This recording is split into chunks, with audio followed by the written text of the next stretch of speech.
तो अपन पहले एक्सरसाइज 1 के पार्ट 1 का कुछ क्वेश्चन उसे बता देते हैं जिससे उसके क्वेश्चन सॉल्व हो जाएंगे, तो इससे अच्छी कोई बात नहीं है अपने लिए। सो पार्ट 1 का F2 पूछ रहा है, वो F2, F4, F5 और 6। तो पहले F2 कर देते हैं अपन।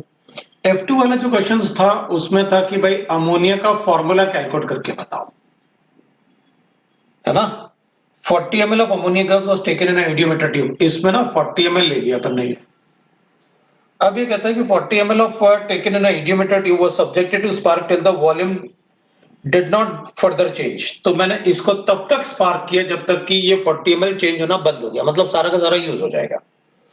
The volume was found to be increased by 40 ml। तो जितना था उसमें इंक्रीज 40 ml हो गया, तो 80 ml हो जाएगा आफ्टर द स्पार्किंग। तो 40 ml of the oxygen is mix. तो वो कह रहा है कि भाई पहले मैं आपको क्वेश्चन समझा देता हूं। इसमें ये कह रहा है कि आप इसको स्पार्क करो, तो स्पार्क करने से N2 और H2 बनेगा। N2 और H2 जो बनेगा इससे इसका वॉल्यूम टोटल हो जाएगा 80 ml, मतलब 40 था और 40 और हो गया, तो 40 प्लस 40 ml इंक्रीज हो गया, ये इंक्रीज हो गया तो 80 ml हो गया। अब ये कह रहा है कि इसमें मैं ना ऑक्सीजन ऐड कर दूंगा। कितना ऑक्सीजन ऐड किया आपने? 40 ml ऐड किया। अब अगर 40 ml ऐड करोगे तो इससे H2 रिएक्ट कर सकता है, N2 नहीं, क्योंकि N2 को तो अपन ने रूल्स में लिखा हुआ है कि वो इनर्ट गैस है। तो H2 रिएक्ट करेगा। अब H2 रिएक्ट करेगा तो H2 के रिएक्ट करने के बाद, मतलब जो भी 40 ml इसमें ऐड करेंगे अपन, तो H2 को रिएक्ट करने के बाद जो टोटल गैसेस बचेंगे इसमें, वो कितने होने चाहिए आफ्टर रिएक्शन। इधर वाले पार्ट में जो 30 ml बचेगा, तो फिर 30 ml क्या होगा? जो ये यूज हो गया, जो ये होगा, या ऑक्सीजन एक्सेस में होगा, जो भी गैसेस बचेंगे वो 40 ml 30 ml बचेंगे। तो अपन दो इक्वेशन बना देते हैं। एक इक्वेशन क्या है अपने पास, आपने कहा NXHY, इसको डिसोसिएट करते हैं तो x/2 N2 बन जाएगा प्लस y/2 H2 बन जाएगा, ये हो जाएगा। तो अपने पास था भाई ये 40 ml है, जब ये रिएक्ट करके दोनों कंप्लीटली इसमें कन्वर्ट हो जाए, क्योंकि अपन ने तब तक स्पार्किंग करनी है जब तक कि सारा का सारा इसमें कन्वर्ट ना हो जाए। तो इसका 1 मोल इसका x/2 मोल्स देता है, तो इसका 40, इसका 40 इंटू x/2 देगा। तो इसका 1 मोल इसका y/2 देता है, इसका 1 ml इसका y/2 ml देता है, तो 40 ml कितना देगा? 40 इंटू y/2 ml देगा। तो इसका मतलब ये हो गया कि भाई आपने कहा था कि जब ये कंप्लीटली यूज्ड अप हो जाए तो यहाँ जो टोटल वॉल्यूम होगा ना, वो इसके कंपैरिजन में 40 और ऐड हो जाएगा, तो इन दोनों का जो वॉल्यूम आएगा वो कितना आएगा अपने पास? 80 ml। मतलब मेरे पास 20x plus 20y is equal to आ गया 40 प्लस 40, तो 80 हो जाएगा ml। तो एक इक्वेशन आ गया मेरे पास। अब वो कह रहा था कि इसी इक्वेशन में आप O2 ऐड कर दो। ठीक है भाई, तो फिर मेरे पास H2 है और O2 को रिएक्ट करवा के H2 बना देता हूं, ये लिक्विड होगा, ये हाफ O2 है। O2 कितना ऐड किया था आपने? 40 ml ऐड किया था, और ऑक्सीजन कितना था यहाँ पर? 25 ml था। ठीक है, अब ये अपन से कह रहा है कि जब अपन इसको रिएक्शन करेंगे तो इनको अब आपस में रिएक्ट करो इनको। तो अपन को एक बात पता चल गया कि अगर इसका 40 ml है, इसका 1 ml इसके 0.5 ml से रिएक्ट करेगा, या इसका 1 ml इसके 2 ml से रिएक्ट करेगा, डबल है ना मोल्स। तो अगर इसका 40 ml है, एक्सप्लोजन का मतलब स्पार्किंग है, उसको जलाना, दैट इज एक्सप्लोजन। तो अपन कहेंगे अगर इसका 40 ml है तो इसका कितना ml होना चाहिए? डबल, तो 80 ml। तो अपन कहेंगे हाइड्रोजन 80 ml हो ही नहीं सकता इस मिक्सचर में। क्यों नहीं हो सकता 80 ml? क्योंकि अगर पूरा 80 ml यही होगा तो ये क्या होगा फिर? जबकि अपन को पता है इसके स्पार्किंग से ये भी बनेगा और ये भी बनेगा, तो ये तो पक्का हो गया ना कि इसका वॉल्यूम 80 ml से कम होगा। अगर इसका वॉल्यूम 80 ml से कम है तो इसका मतलब है 20 बाई 80 ml से कम है, और अगर इसको पूरा का पूरा यूज करना है तो इसका टोटल 80 ml होना चाहिए, और मुझे उधर से पता चल रहा है कि इस मिक्सचर में ये 80 से कम होगा, क्योंकि टोटल दोनों का वॉल्यूम 80 है। अगर ये 80 से कम है तो मुझे पता चल गया कि this is a limiting agent. ठीक है, तो ये कंप्लीटली कंज्यूम नहीं होगा। लिमिटिंग एजेंट वो होता है जो कंप्लीटली कंज्यूम होगा, तो ये तो कंप्लीटली कंज्यूम होगा रिएक्शन में।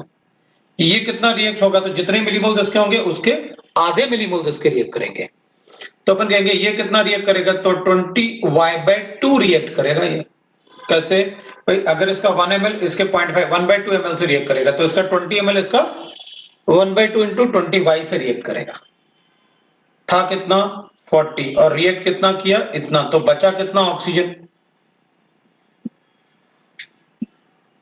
इतना ऑक्सीजन रिएक्शन बच गया होगा। ये रिएक्ट किया, ये इनिशियली एडेड है, वाटर लिक्विड है इसलिए उसकी कोई स्टडी नहीं होगी। तो जब आपने ऑक्सीजन इसमें ऐड किया होगा तो हाइड्रोजन तो बर्न हो गया, लेकिन ऑक्सीजन इतना बच गया होगा इसके अंदर। अब वो कह रहा है कि आफ्टर द रिएक्शन ना, इस रिएक्शन के बाद जो total volume of the gases होती है वो 30 ml बचती हैं। तो total volume of the gases क्या होगा, तो अपन कहेंगे वो ऑक्सीजन जो अनबर्न्ड है, जो यूज नहीं हुआ, प्लस नाइट्रोजन वो इसके अंदर पड़े होंगे। तो volume of gases after explosion that is N2 plus volume of O2 जो लेफ्ट है, and that will be equal to 30 ml। तो N2 कितना होगा अपन को पता था, this is equal to 20x plus O2 कितना है 40 माइनस 20y/2, ये दोनों का सम कितना होना चाहिए 30। ये इक्वेशन 2 है मेरे पास, सॉल्व कर लो। x का वैल्यू 1 आएगा और y का वैल्यू 3 आएगा, आंसर पता चल गया। That is how we can prove, जो लिखा था अपन ने वो यूज कर लिया।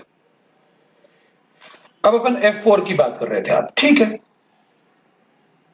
अब अपन F4 की बात कर लेते हैं, उसमें क्या गिवन है 60 ml of the mixture of nitrous oxide and nitric oxide, ठीक है। नाइट्रस ऑक्साइड N2 होता है और नाइट्रिक ऑक्साइड होता है NO। तो मेरे पास N2O है और NO है, कितना 60 ml गिवन है अपन को, ये 60 ml है। फिर उसके बाद was exploded with excess of hydrogen, मैंने ना दोनों को रिएक्ट करवाया हाइड्रोजन के साथ, वो भी एक्सेस में। तो एक्सप्लोड लिखो या स्पार्किंग लिखो, एक ही बात है हमारे लिए। Excess of hydrogen, if the 38 ml of nitrogen is formed, इसमें जो नाइट्रोजन N2 फॉर्म हुआ और हाइड्रोजन के साथ ऑब्वियसली बात है N2 फॉर्म होगा और H2O फॉर्म होगा। तो अपन कहेंगे 38 ml of N2 is formed, the volume of each gas in the mixture, ये अपन को गिवन है कि इसका वॉल्यूम 38 ml फॉर्म हुआ। तो हमें इसमें मिक्सचर का वॉल्यूम बताना है कि बताओ what is the volume of each gas, मतलब कंपोजिशन ऑफ द मिक्सचर पूछा है, ठीक है भाई। तो कंपोजिशन कैसे रिएक्ट बनाते हैं तो अपन को पता है, आपने पहले बता रखा है कि कंपोजिशन में जब भी अपन को मिक्सचर गिवन हो तो रिएक्शन आप हमेशा अलग अलग लिखो, ये तो आप मोल कॉन्सेप्ट से ही बता रहे हैं। तो फिर अपन कहेंगे यहां H2 का रिएक्शन करते हैं और यहां भी H2 का रिएक्शन करते हैं, और अज्यूम कर लेते हैं कि इसमें इसका x ml है तो ये 60 माइनस x ml हो जाएगा इसका। भाई दोनों का मिक्सचर कितना था, अगर इसका x ले लोगे तो इसका कितना हो जाएगा 60 माइनस x, क्योंकि टोटल वॉल्यूम कितना था अपने पास 60 था। तो ठीक है रिएक्शन कर लेते हैं। एक्सप्लोजन का मतलब हो गया यहां पर N2 बनेगा प्लस H2O बनेगा, that will be a liquid, ये तो लिक्विड हो जाएगा तो इसको स्टडी नहीं करना है, इसकी ये गैस है। इधर भी N2 बनेगा प्लस लिक्विड बनेगा दैट इज H2O बनेगा, एक ऑक्सीजन इधर भी और हाइड्रोजन है। तो अपन क्या करेंगे, इधर जो N2 बनेगा उसमें 1 मोल बनेगा और इधर जो N2 बनेगा जितना N इधर है तो x बाई इसको 1/2 कर देते हैं, तो बैलेंस हो गया रिएक्शन। अब अपन को ये गिवन है कि इन दोनों का इसका टोटल वॉल्यूम कितना है, इधर और इधर जो फॉर्म होगा वो 38 है। तो ठीक है क्वेश्चन सॉल्व हो गया। इसका 1 ml इसका 1 ml देता है तो इसका x ml इसका x ml देगा, तो ये x ml होगा, ये खत्म हो जाएगा इसके साथ रिएक्ट करके, ये बर्न हो गया ना इसके साथ रिएक्ट करके, तो बचेगा क्या N2 x ml।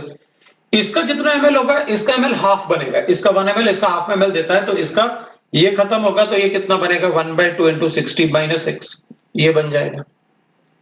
अब टोटल वॉल्यूम ऑफ N2 कितना गिवन है आपको 38, तो क्वेश्चन सॉल्व हो गया। इन दोनों को सम करो 38 करो और x वैल्यू कैलकुलेट कर लो।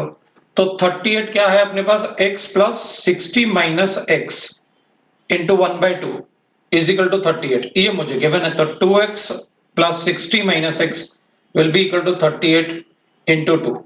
सो व्हाट आई गॉट इज, मैंने 2 से मल्टीप्लाई कर दिया रिएक्शन को, right. So 2x minus x is x, so this will be 38 minus 10 ना, सो दैट विल बी 76 ना। सो 76 माइनस 60 कर लो भाई, तो अपन x का वैल्यू लिख लेते हैं भाई, x का वैल्यू कितना आ गया अपने पास, दैट इज 16 ml। तो ठीक है, x ये पता चल गया, ये पता चल गया, वॉल्यूम हो गया, तो आपने बता दिया कितना ml आएगा। फिर आपने कहा कि F4 के अलावा जो F5 और F6 कहा था आपने कि आप F5 और F6 भी बता दो आप, ठीक है।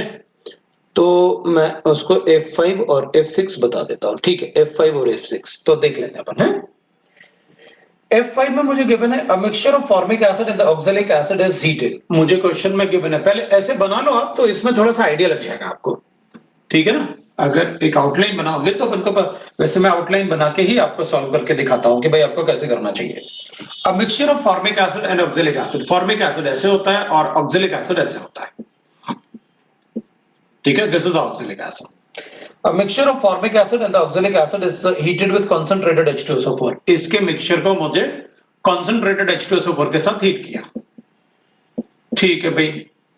अब ये कह रहे हैं the gases produced are collected and on treatment with KOH। यहां पर मुझे गैसेस आए, मैंने इनको कलेक्ट किया और फिर इनको KOH के साथ रिएक्ट करवाया।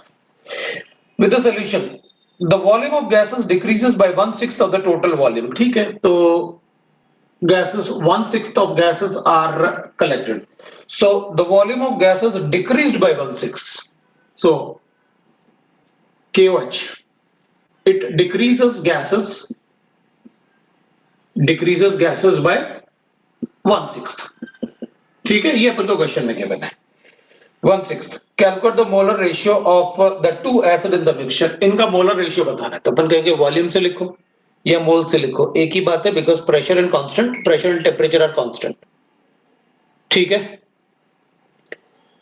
तो भाई ट्रीटमेंट ऑफ केओएच के साथ मतलब होता है कि केओएच के साथ रिएक्ट करवाया, भाई ट्रीटमेंट, रिएक्शन,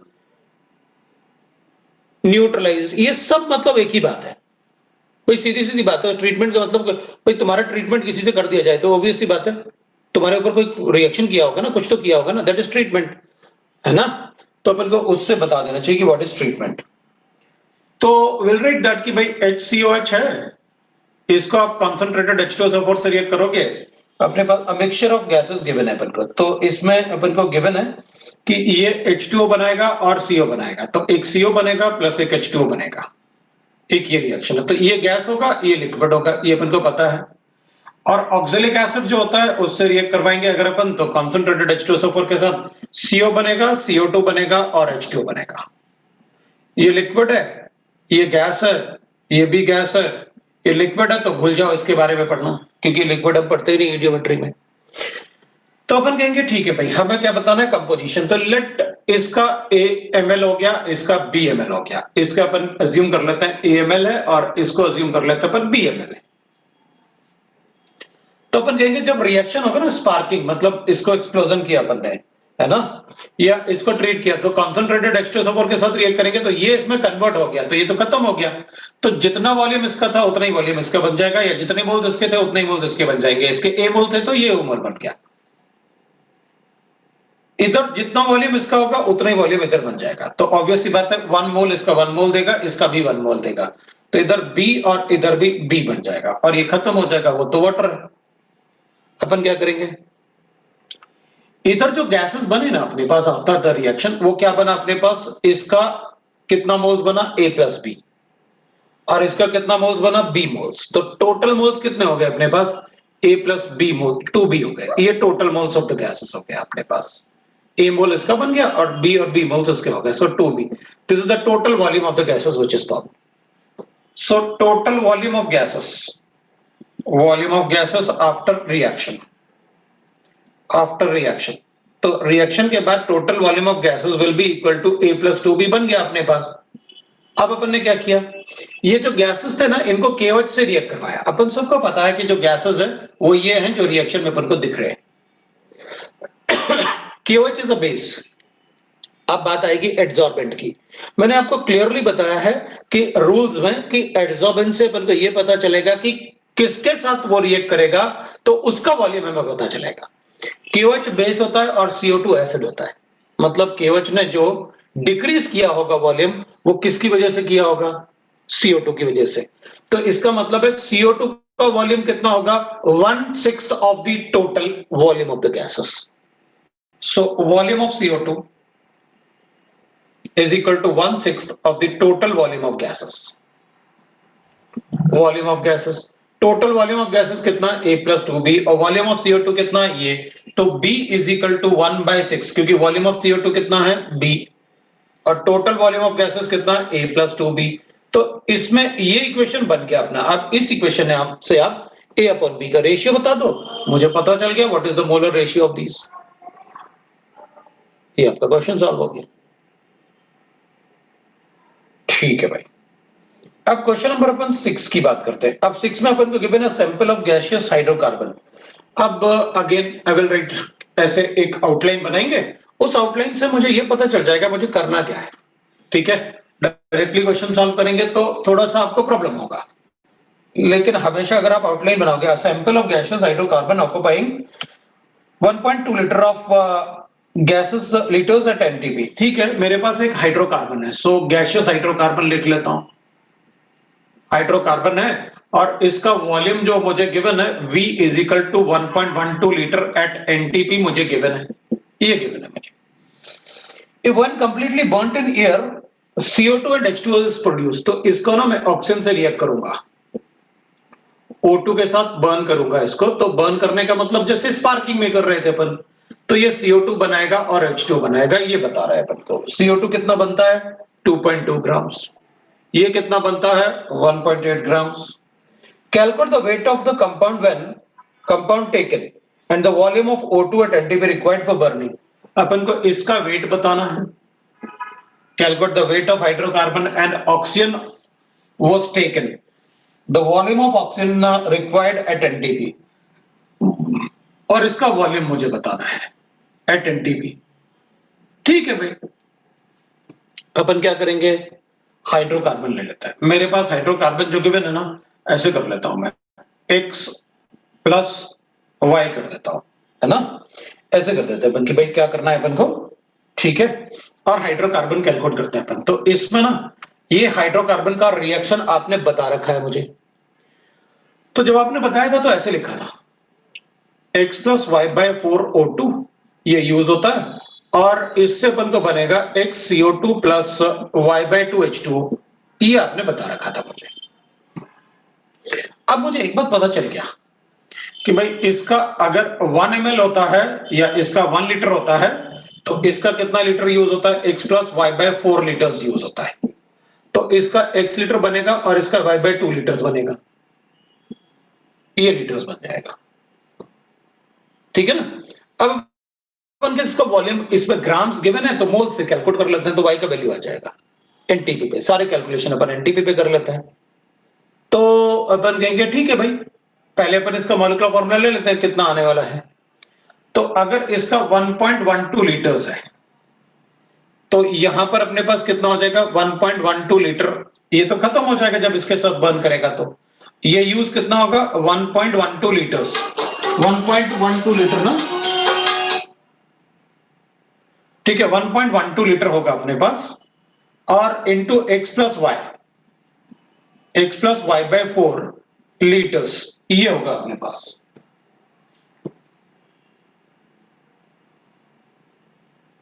लीटर्स, और ये 1.1 मोल इसका इतना मोल्स देगा, तो 1.12 मोल्स इतना मोल्स देगा. या 1 लीटर इसका इतना लीटर रिएक्ट करता है, तो 1.12 लीटर से इसको मल्टीप्लाई करके बता दिया. इसका 1 लीटर इसका x लीटर देता है, तो इसका 1.12 litre it will be 1.12 into x litre बनाएगा. इसको y बाय 2 इंटू 1.12 इंटू, है ना, y बाय 2 लीटर्स बनेगा. ये लो भाई. अब वॉल्यूम है, मास आपके एक बार पास गिवन है, उसको वॉल्यूम में कन्वर्ट करते हैं और इससे इक्वेट कर देते हैं. हो गया अपना क्वेश्चन. कैसे मास को वॉल्यूम में कैसे कैलकुलेट करेंगे? तो अपन को पता है 2.2 ग्राम है डिवाइडेड बाय 44 उसका मॉलिक्यूलर मास, तो ये नंबर ऑफ मोल्स हो गए, और मोल्स को 22.4 से मल्टीप्लाई करो, यू गॉट वॉल्यूम. और वॉल्यूम कितना है इसका? 11.2 लीटर. ये 1.12 लीटर्स. आपका वैल्यू फिक्स आ गया. मतलब मुझे एक इक्वेशन हो गया, दैट इज फ्रॉम CO2. आपको गिवन है ना भाई 2.2 ग्राम है, तो 44 से डिवाइड किया मॉलिक्यूलर मास से, तो उसके मोल्स हो गए, और मोल्स को अगर 22.4 से मल्टीप्लाई करोगे तो क्या आ जाएगा, अपन को पता है क्या आ जाएगा, तो वॉल्यूम आ गया। और वो वॉल्यूम कितना होना चाहिए, क्योंकि जब ये रिएक्ट करता है ऑक्सीजन के साथ तो CO2 जो बनेगा ना वो कितना बनेगा, 1.12 x लीटर बनेगा, और उसका मास कितना है 2.2 ग्राम, ये क्वेश्चन में गिवन है। तो अपन ने मास को भी वॉल्यूम में कन्वर्ट करके दोनों वॉल्यूम को इक्वेट कर लिया। भाई उसने बताया ना CO2 कितना फॉर्म होता है, तो ये वैल्यू कितनी होनी चाहिए, इतनी होनी चाहिए। लो भाई यहां से आपका x आ गया। आप x कैलकुलेट कर लो, you will get the answer of for x। बिल्कुल वैसे ही y के लिए कैलकुलेट कर लो। आपको पता है कि भाई वहां पर 1.8 ग्राम गिवन है अपन को, डिवाइड बाय 18 उसका मॉलिक्यूलर मास होगा, 22.4 उसका वॉल्यूम इन लीटर्स होगा, और वो कितना होना चाहिए 1.12 इंटू वाई डिवाइडेड बाई 2, इतना होना चाहिए। लो भाई आपका आंसर आ गया। इधर x का वैल्यू कैलकुलेट कर लो, कितना आ रहा है आपके पास x का वैल्यू, तो अपन इसको डिवाइड बाय ऐसे कुछ कर लेते हैं, डिवाइड बाय 10 कर लेते हैं, सो दैट कि 11.2 हो जाएगा, 22.4 हो जाएगा, मल्टीप्लाई हो रहा है, x का वैल्यू 1 आ रहा है, उधर y आ रहा है तो y का वैल्यू आ जाएगा मेरे पास डिवाइड बाय 10, ये खत्म हो गया, डिवाइड बाय 10 होगा तो मैं क्या करूंगा ऊपर लेके जाऊंगा, 4 टाइम्स आएगा, y इक्वल टू 4 आएगा, ये 4 आ गया मेरे पास। लो भाई एक्स वाई, मतलब मुझे मॉलिक्यूलर फॉर्मूला पता चल गया इसका। अब मॉलिक्यूलर फॉर्मूला पता चल गया तो इसका भी वॉल्यूम पता चल गया। कैसे भाई, इसके मुझे मॉलिक्यूलर फॉर्मूला ऐसे पता चल गया, ये CH4 है, तो CH4 के वॉल्यूम के ये एक CO2 बनाएगा और 2 H2 बनाएगा, ये लो भाई ये 3/2 हो गया, मतलब 1.5 है। तो ठीक है, अब अपन को पता है इसका 1.12 लीटर है, अगर उतना बर्न करेंगे तो इसका कितना वॉल्यूम यूज होगा, 1.12 इंटू 3/2, आंसर आ गया। ये 1.12 है तो लीटर है, तो इसका कितना वॉल्यूम होगा 3/2 इंटू 12, ये लीटर हो जाएगा। लो भाई आपका आंसर आ गया, बता देना। ठीक है, अब अपन क्या करेंगे, ये आंसर आप बता देना, so that is how you can solve the question of इडियोमेट्री।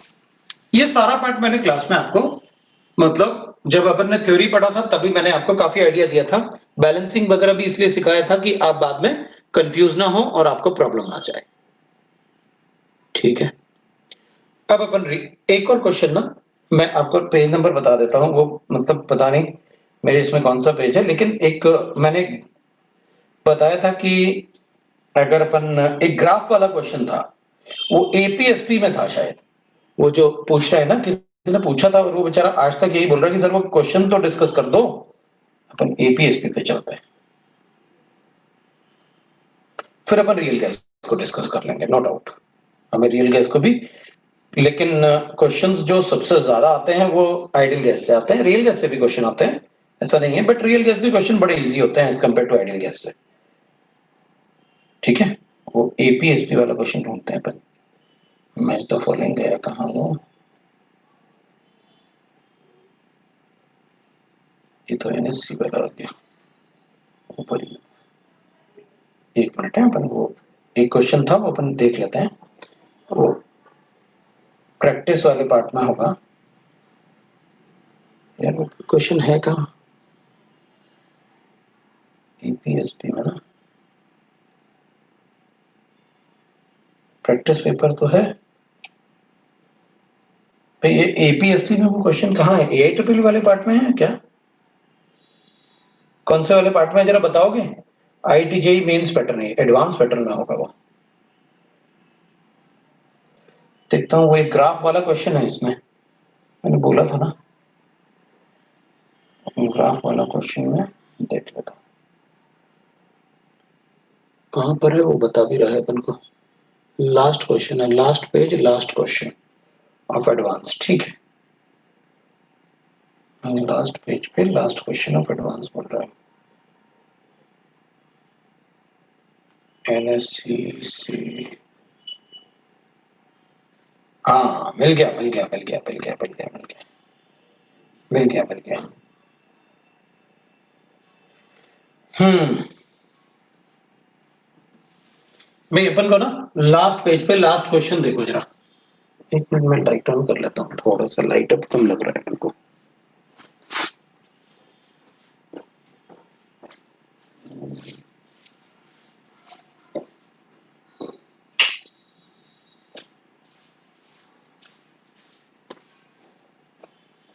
ठीक है, लास्ट पेज पे लास्ट क्वेश्चन। ठीक है, चलो देखते हैं अपन। अब अपन को एक क्वेश्चन बनाना है, दैट इज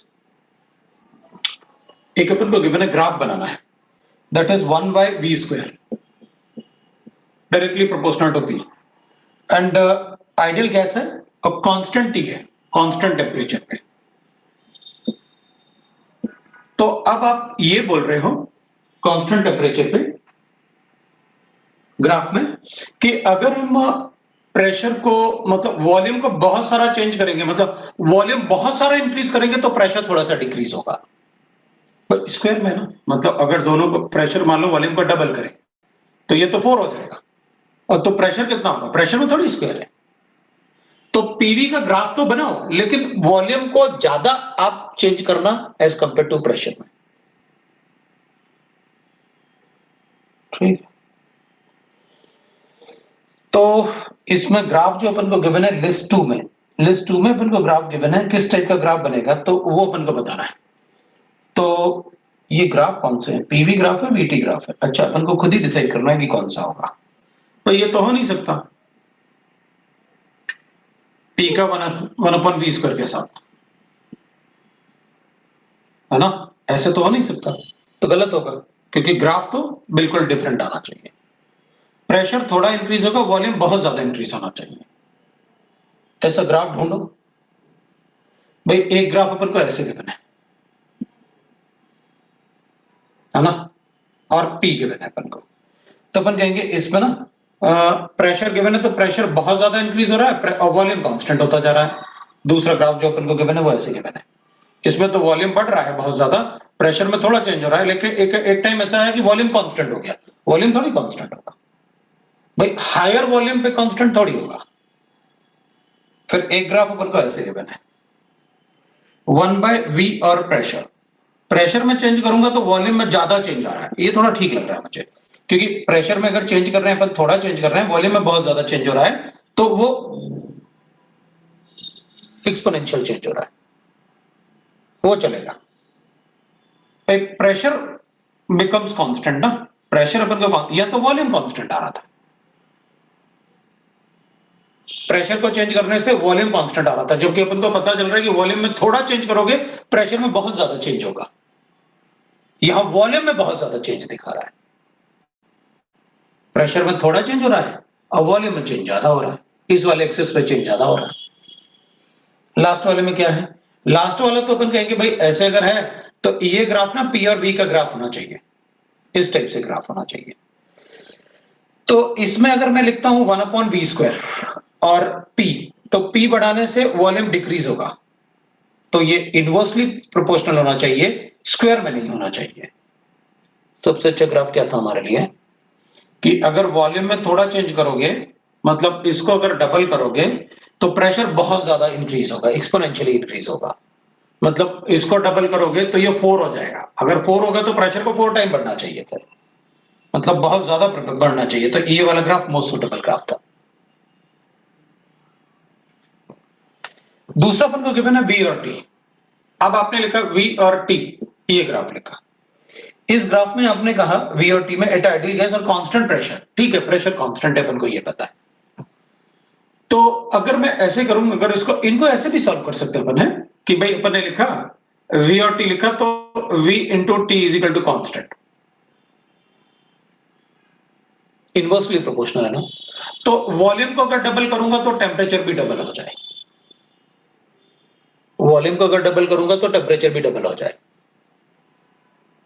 तो अपन लिखें अगर इसको 1 by t और ऐसा t कर दूं तो देखो भाई, कभी भी ना प्रोडक्ट का ग्राफ आइडियल गैसेस में स्ट्रेट लाइन तो ऐसे नहीं बताने वाले, प्रोडक्ट का ग्राफ सिंपल पीटी ऐसे प्रोडक्ट का ग्राफ है ना भाई। प्रोडक्ट का ग्राफ मतलब ऐसे और कांस्टेंट हो जाए, क्योंकि एक को बढ़ाएंगे तो दूसरा कम होना जरूरी है, कांस्टेंट रहेगा ना ऐसे, v1 t1 is equal to v2 t2, और यहां क्या हो रहा है v1 t1 v2 t2, मतलब बढ़ता ही जा रहा है, तो गलत हो जाएगा v और t का ग्राफ 1/v और t।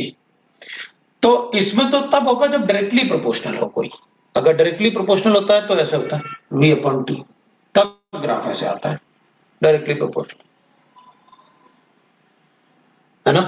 तो यहाँ तो नहीं आएगा ऐसे, यहाँ तो इनवर्सली, क्योंकि अपन ने पढ़ा ना P is inversely proportional to V, अपन कहते हैं PV is equal to constant. तो फिर ये जो ग्राफ बनेगा ना वो कर्व में बनना चाहिए ग्राफ, एक बढ़ेगा दूसरा कम होगा, क्योंकि तभी वो कांस्टेंट रह पाएंगे ना। V और T, अगर आप टेम्परेचर बढ़ाओगे तो वॉल्यूम थोड़ी बढ़ेगा, तो वॉल्यूम को प्रेशर कम कर, अगर मैं टेम्परेचर को बढ़ाऊंगा और प्रेशर को कांस्टेंट रखना है, V वर्सेस 1/T है ना, तो V वर्सेस 1/T है। अच्छा, तब तो और भी डिफरेंट हो जाएगा, और भी मजा आएगा फिर तो। रुक जा भाई, वो कह रहा है कि V वर्सेस 1/T होगा, ठीक है चलेगा, तो अपन ऐसे कर लेते हैं V वर्सेस 1/T, वो ग्राफ में और भी इजी हो गया, अपने पास V है और 1/T है, मतलब मैं टेम्परेचर बढ़ाऊंगा तो वॉल्यूम कम हो जाएगा, या वॉल्यूम कम करूंगा तो टेम्परेचर बढ़ जाएगा कंप्रेशन की वजह से। ठीक है, तो अपन कहेंगे फिर ग्राफ, तो V directly proportional to T तो नहीं हो सकता है, because V into T is equal to constant दे रखा है अपन को। एक्सप्लेनेशन मेरा अभी भी वही रहेगा, एक को बढ़ाओगे दूसरे को कम होना होगा, या वॉल्यूम कम होगा तो टेम्परेचर बढ़ेगा, कंप्रेशन जैसे। टेम्परेचर अगर वॉल्यूम बढ़ाऊंगा तो टेम्परेचर कम होना चाहिए, क्योंकि प्रेशर को कांस्टेंट रखना है, लिखा है ना उसमें, V versus 1/T ideal gas at constant pressure. तो ये डायरेक्टली प्रोपोर्शनल का ग्राफ तब होता जब ये V वर्सेस 1/T होता अपने पास, अभी तो नहीं होगा, ये तो VT बताना है। तो अपन कहते हैं स्ट्रेट लाइन तो ग्राफ नहीं आने वाला, क्योंकि प्रेशर को कांस्टेंट रखना है अपन को। अगर इनवर्सली प्रोपोर्शनल है ना और दोनों पे पावर सेम है, तो बेस्ट ग्राफ तो मेरे लिए ये होगा V वर्सेस 1/T, VT का ग्राफ। एक को कम करोगे दूसरा बढ़ेगा ऑटोमेटिकली, वॉल्यूम को कंप्रेस करेंगे टेम्परेचर बढ़ेगा, प्रेशर कांस्टेंट रहेगा तो टेम्परेचर लॉस्ट हो जाएगा। In the first equation we can write like you wrote VT is equal to constant, बिल्कुल कर सकते हैं, राइट। तो मैं इसको ग्राफ को बना लेता हूं कि भाई अगर आप वॉल्यूम को बढ़ाओगे तो प्रेशर बढ़ेगा, प्रेशर की जगह अपन क्या करते हैं, प्रेशर बढ़ेगा, प्रेशर को कांस्टेंट रखने के लिए टेम्परेचर को कम कर दूंगा, तो अपन क्या करेंगे V और T का ग्राफ, जैसे अपन P और V का ग्राफ बताते हैं इनवर्सली प्रोपोर्शनल, मेरे ख्याल से ये अपने पास ग्राफ आ रहा है प्रोडक्ट का ग्राफ कर्व में। तो इसमें बेस्ट ग्राफ जो अपने लिए होगा वो मेरे ख्याल से फोर्थ वाला हो जाएगा अपने लिए, the best graph will be the fourth one. अब अपन को गिवन है R वाला, ये P हो गया, ये Q हो गया, ये वाले में अपने कौन सा थर्ड वाला था, ये फोर्थ वाला है। अब अपन चेक करते हैं that is PV versus T, PT versus T, ये तो बेकारी ग्राफ है, तो सीधा सीधा एक T कैंसिल करो ना, P directly proportional to T, और डायरेक्टली प्रोपोर्शनल का ग्राफ बताना है तो अपन को पता है फिर तो टेम्परेचर और प्रेशर, इसको 0 केल्विन ले लेते हैं तो ग्राफ मेरे पास ऐसे आ जाएगा, ये डायरेक्टली प्रोपोर्शनल है, P directly proportional to T, 0 kelvin पे all the molecular motion ceases, तो प्रेशर भी 0 हो गया और टेम्परेचर भी 0 हो गया, जैसे जैसे टेम्परेचर बढ़ेगा प्रेशर भी बढ़ेगा, वॉल्यूम रिमेन कांस्टेंट, मतलब एक बॉक्स में टेम्परेचर बढ़ाओगे तो कोलाइजन ऑफ द पार्टिकल बढ़ेगा, प्रेशर भी बढ़ेगा, डायरेक्टली प्रोपोर्शनल। 0 केल्विन से शुरू कर लेते हैं, उसने कोई स्केल तो दिया नहीं, तो अपन इसको ना ओरिजिन को 0 केल्विन मान लेते हैं, हो गया। अब V into V proportional to 1/P², अब पता क्या बोल रही है, थोड़ा सा प्रेशर चेंज करूंगा तो वॉल्यूम में बहुत ज्यादा चेंज आना चाहिए, बिल्कुल वैसे जैसे इसमें था, लेकिन इसमें आपको 1/P² वर्सेस ये था। तो इसका ग्राफ जो आ रहा था ना अपने पास, इसका ग्राफ वो कैसे लिखा था अपन ने, 1/V² और P का ग्राफ अपना ऐसे आया था। तो ऑब्वियस सी बात है, अगर मैं इसको इधर लेके जाऊंगा, इसको इधर लेके जाऊंगा तो ग्राफ चेंज कर दूंगा, तो उसका ग्राफ उसके हिसाब से ऐसे हो जाना चाहिए, V वर्सेस 1/P। थोड़ा सा ऐसे कर लेंगे भाई, इधर आप प्रेशर में थोड़ा सा चेंज करोगे तो वॉल्यूम में बहुत ज्यादा चेंज आएगा, प्रेशर में थोड़ा सा चेंज करोगे वॉल्यूम में बहुत ज्यादा चेंज आएगा इनिशियली। प्रेशर में थोड़ा सा चेंज करोगे वॉल्यूम में बहुत ज्यादा चेंज आएगा, क्योंकि प्रेशर में स्क्वायर है ना, इसको डबल करोगे वॉल्यूम 4 टाइम बढ़ गया।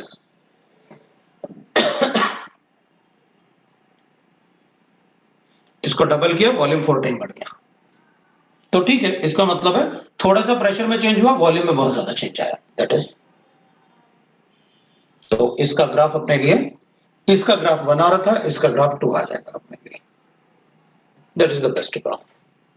ये दोनों तो बहुत इजी थे, थोड़ा अच्छा ये था और ये थोड़ा सा,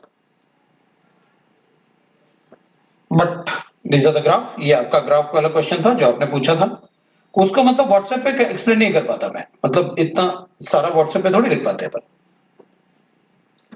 अब अपन आइडियल गैस के बारे में चलते हैं।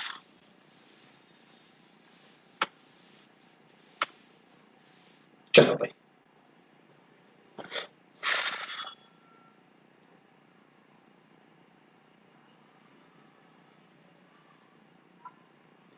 सो एक्सरसाइज 1 का पार्ट 1 का B3 B6 B7, एक्सरसाइज 1 के पार्ट 1 का B3 B6 B7 एक्सरसाइज निकाल देता हूं मैं। अब भाई वो ग्राफ वाला क्वेश्चन, मतलब अब तुम 1920 भी पूछ रहे हो, मैं ग्राफ वाले क्वेश्चन की वजह से काफी दिन से पूछ रहे थे इसलिए मैंने बता दिया। अब वो किसी दिन और दिन डिस्कस कर लेंगे अपन, क्योंकि फिर बाकी अपन या रियल गैस पहले डिस्कस कर लेते हैं, फिर टाइम बचेगा तो अपन उसमें कर लेंगे।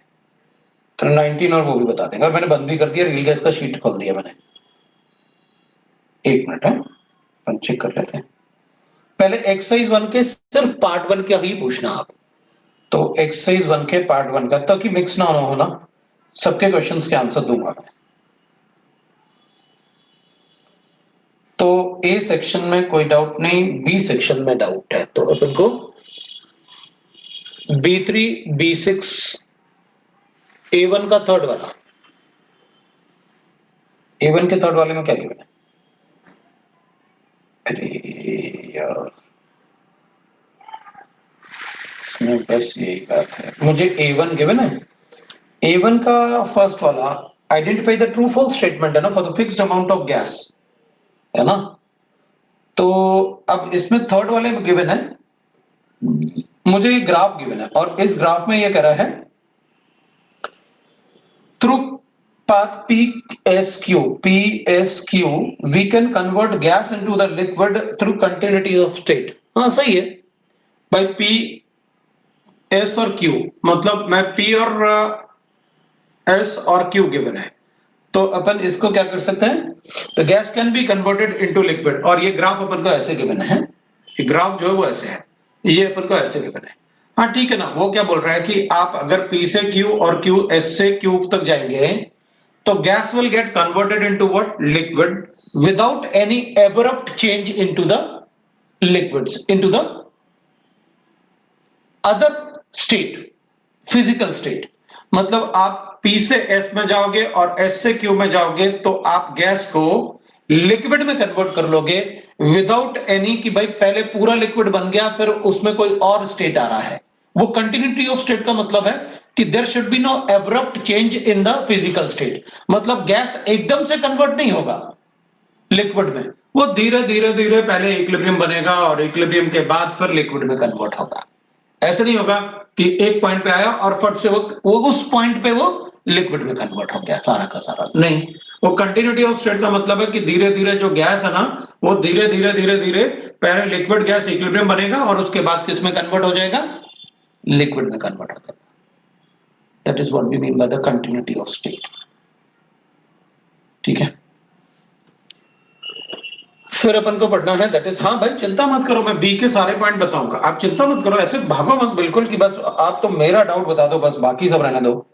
2 बार लिख चुके हैं तुम अपने डाउट को कि सर मेरा डाउट बताओ, 1 मिनट तो रुको, सबके डाउट बताऊंगा। Explain the physical significance of van der Waals parameters, मैंने क्लास में बताया है, इसलिए B1 बताने की जरूरत नहीं है, वैसे B1 किसी ने पूछा भी नहीं था, आप क्या बताओगे, है ना। A1 पूछा था अपन, मैं लिख लेता हूं पहले, है ना। बी में आपने पूछा है, बी का 3 5 3 5 6 7 3 5 6 7 है, और भी कोई पूछा होगा तो मैं देख लूंगा, आप चिंता मत करो। 3 5 6 7 पूछा है मुझे बी में, 3 5 6 7। हाँ तो ठीक है, पहले अपन यही पढ़ लेते हैं 3 5 6 7। तो बी का D3 चेक कर लेते हैं अपन। Calculate the volume occupied by 2 moles of N2 and of N2 at 200 Kelvin and 8.21 atmosphere pressure if PC VC upon RTC is equal to 3/8 and PR VR upon TR is equal to 2.4.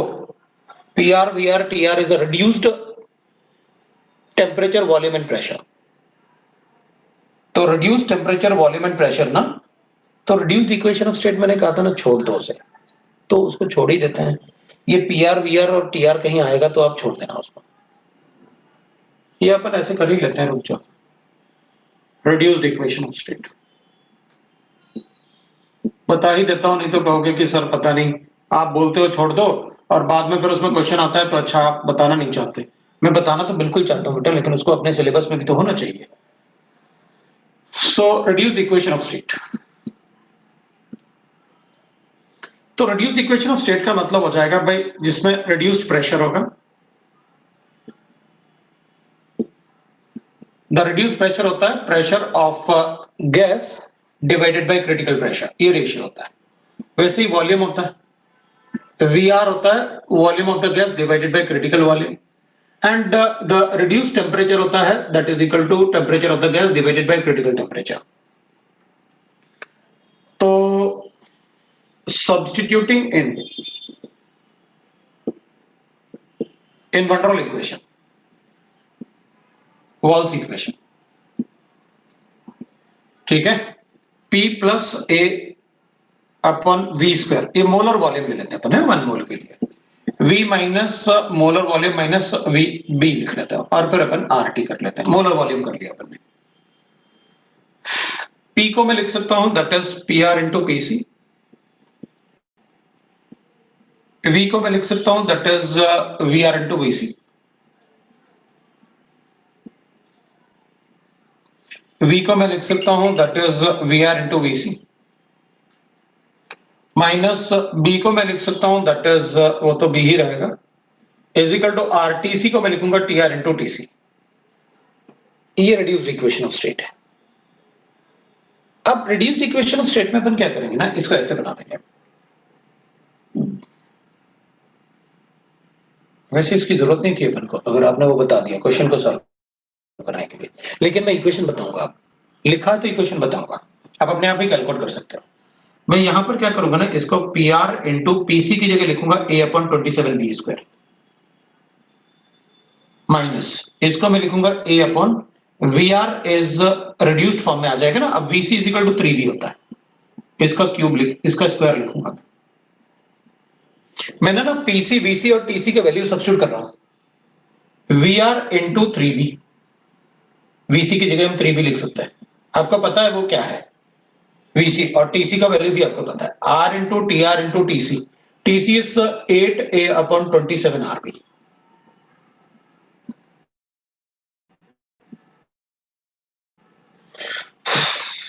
इधर B common ले लो, इधर A common ले लो और B भी common ले सकते हो आप, B स्क्वायर कॉमन ले सकते हो आप, इसको आप रिड्यूस्ड फॉर्म में लिख लो। ये जो इक्वेशन बनेगा ना, इसको रिड्यूस्ड फॉर्म में लिख लो, उसी को अपन कहते हैं, क्योंकि ये जो इक्वेशन बनेगा ये इस इक्वेशन में अगर अपन चेक करेंगे ना, तो ये इक्वेशन रिड्यूस्ड इक्वेशन जो होता है this will be independent of A and B, मतलब नेचर ऑफ गैस से इंडिपेंडेंट रहेगा, नेचर ऑफ गैस से इंडिपेंडेंट रहेगा। तो आप उसको जो भी इक्वेशन बनेगा इसको सॉल्व करके लिखोगे तो you will get the reduced equation of state, ठीक है ना, आप बना सकते हैं इसको, या फिर सॉल्व करके देख लेना, आप जो भी बनेगा वो मुझे बता देना। ये रिड्यूस्ड इक्वेशन ऑफ स्टेट है। अपन को जो क्वेश्चन में करना है वो ये है, अपन को ऑलरेडी पता है कि ZC is equal to PC VC upon RTC, तो मैं इसको ऐसे लिख सकता हूं ना, ZC को क्रिटिकल टेम्परेचर ना दैट इज 3/8 होता है, अपन को पता है। मैं क्या लिख सकता हूं, TC की जगह लिख सकता हूं दैट इज P/PR, VC की जगह लिख सकता हूं V/VR, R इंटू TC की जगह लिख सकता हूं T/TR। अब पता इनमें से 1/R का एक इक्वेशन बना लो, ये 3/8 है, और अपन को गिवन है PR VR, ये पी आर वी आर अपन टी आर अपन को 2.4 गिवन है, तो बचेगा क्या, पीवी अपन आर टी बचेगा बस। इक्वेशन को सॉल्व कर लेते हैं अपन, कैसे, this will be equal to P upon P R V upon V R into T R को ऊपर ले जाता हूं, T R by R T, तो अपने पास है 3/8 विल बी इक्वल टू, क्या बचा अपने पास, PV upon R T into T R by P R V R, ये अपन को गिवन है। और बताना क्या है अपन को, 2 मोल्स के लिए, ठीक है, तो पीवी इक्वल टू एनआरटी कर देते ना, अपन को पता है इधर एन होता है, इधर मोलर वॉल्यूम यहां रहेगा ना, अगर मोलर वॉल्यूम नहीं है तो मैं यहां पर एन लिखूंगा, तो 1 मोल के लिए कैलकुलेट करते हैं ना, 2 मोल के लिए बता देंगे, क्या पैरामीटर बताया अपन, पूछा अपन से वॉल्यूम, तो 1 मोल कितना वॉल्यूम ऑक्युपाई करेगा, ये अपन को इसको 2 से मल्टीप्लाई कर लेते हैं, विल गेट दैट 2 मोल्स कितना वॉल्यूम ऑक्युपाई करेगा, तो अपन बता देंगे। So that is how we can use P R V R upon T R is equal to 2.4, ये रिड्यूस्ड इक्वेशन ऑफ स्टेट है, ये वाला पार्ट पूछा अपन से, ये इक्वेशन भी आप लिख सकते हो, दिस इज कॉल्ड, जो इससे बनेगा ना equation, that will be called as reduced equation of state. आप सॉल्व करके चेक भी कर लेना, इसको आप सॉल्व करना और चेक कर लेना शीट से, आपको आ जाएगा, शीट में reduced equation of state given है, लेकिन वो सिलेबस में नहीं है, लेकिन अब मैंने बताया तो मैं क्वेश्चन भी पूछूंगा, ध्यान रखना, इसमें कुछ भी नहीं है, आप सब्स्टिट्यूट करो अपना आंसर ले लो, जैसे अभी अपन ने सब्स्टिट्यूट किया आंसर ले लिया, प्रेशर गिवन है, टेम्परेचर गिवन है क्वेश्चन में, आर अपन को पता है, नंबर ऑफ मोल्स 2 गिवन है, हम क्वेश्चन सॉल्व कर लेंगे।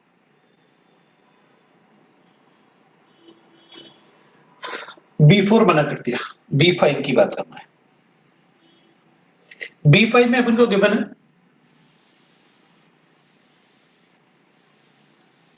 अब मैं B5 की बात कर लेता हूं, B5 में अपन को गिवन है, दैट इज अपन को गिवन है, if the density of vapours of the substance of molar mass 18 gram at 1 atmosphere, so मुझे मॉलिक्यूलर वेट गिवन है 18 ग्राम, प्रेशर गिवन है 1 एटमॉस्फेयर, और क्या गिवन है, टेम्परेचर गिवन है that is equal to 500 kelvin, और डेंसिटी गिवन है 0.36 KG पर मीटर क्यूब। ये तो बस यही एक पार्ट है जहां हम गलती कर सकते हैं। Then calculate the value of z for the vapours, तो बड़ा इजी होगा, हमें क्या है, वैल्यू ऑफ z कैलकुलेट करना है, पीवी अपॉन आरटी कैलकुलेट कर लेता हूं, प्रेशर गिवन है, टेम्परेचर गिवन है, आर मुझे पता है 0.0821, क्यों, एटमॉस्फेयर में गिवन है, क्या चाहिए, वॉल्यूम चाहिए, तो डेंसिटी गिवन है, अगर डेंसिटी गिवन है तो वॉल्यूम कैलकुलेट कर लो, जिसने पूछा है वो डेंसिटी कैलकुलेट नहीं कर पा रहा है,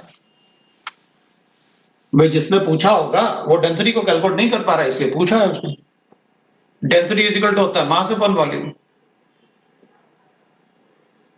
तो डेंसिटी मुझे 0.36 केजी गिवन है per metre cube, that will be equal to 18 gram given है, तो केजी में कन्वर्ट कर देता हूं, तो इंटू 10⁻³ से मल्टीप्लाई कर देता हूं, तो ये केजी हो गया, और वॉल्यूम मेरे पास आ गया, लेकिन ये जो वॉल्यूम आएगा वो मीटर क्यूब में आएगा,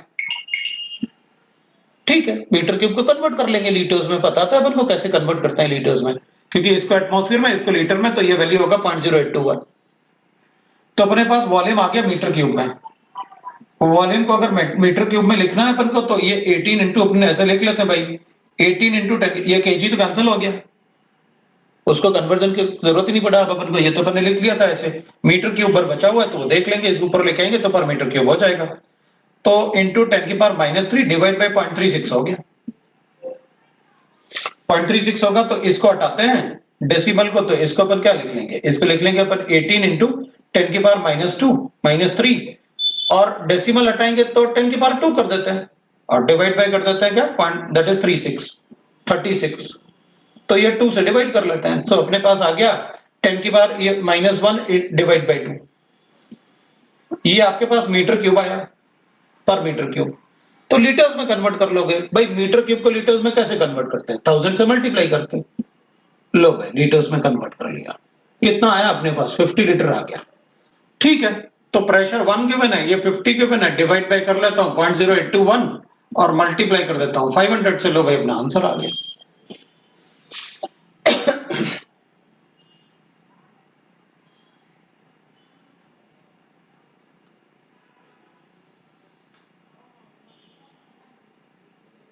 समझ में आया? ठीक है,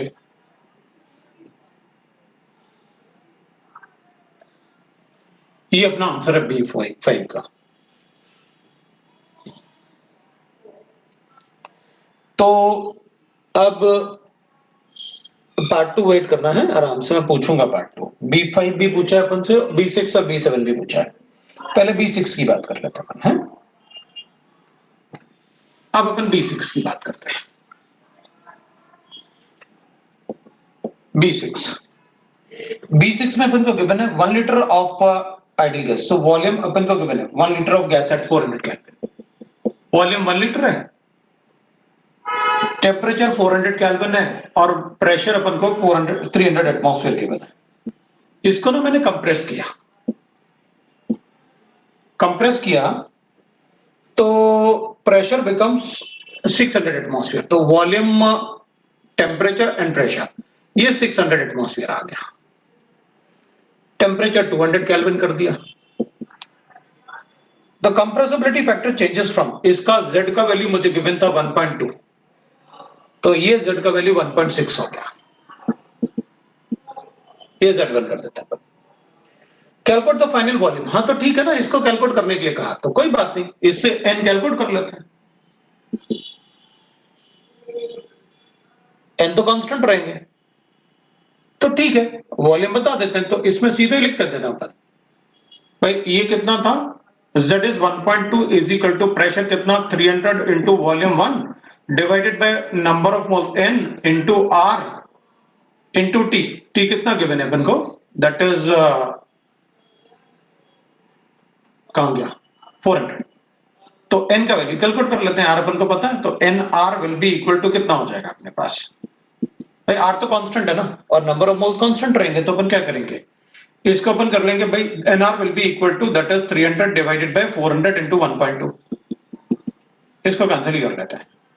तो Z2 will be equal to PV upon NRT। तो Z2 1.6 होता है, प्रेशर कितना कर दिया 200, वॉल्यूम मुझे बताना है, डिवाइडेड बाय NR कितना है ये आपको गिवन है 3/4 इंटू 1.2। सो 3/4 इंटू 1.2 ये R हो गया, N इंटू R हो गया मेरे पास, और मेरे पास पता चल गया मुझे इनटू टेम्परेचर कितना करना है 200। लो भाई वॉल्यूम आ गया।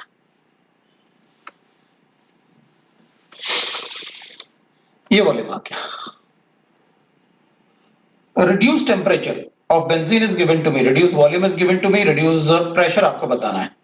तो मैंने जो आपको रिड्यूस इक्वेशन बताया था ना, अभी इक्वेशन सॉल्व करने के लिए कहा था मैंने आपको रिड्यूस्ड इक्वेशन कैलकुलेट करने के लिए कहा था कि आप रिड्यूस्ड इक्वेशन कैलकुलेट कर लो। तो आप उस रिड्यूस्ड इक्वेशन के लिए सॉल्व करो इसको, आप रिड्यूस्ड इक्वेशन के लिए सॉल्व करोगे उसको।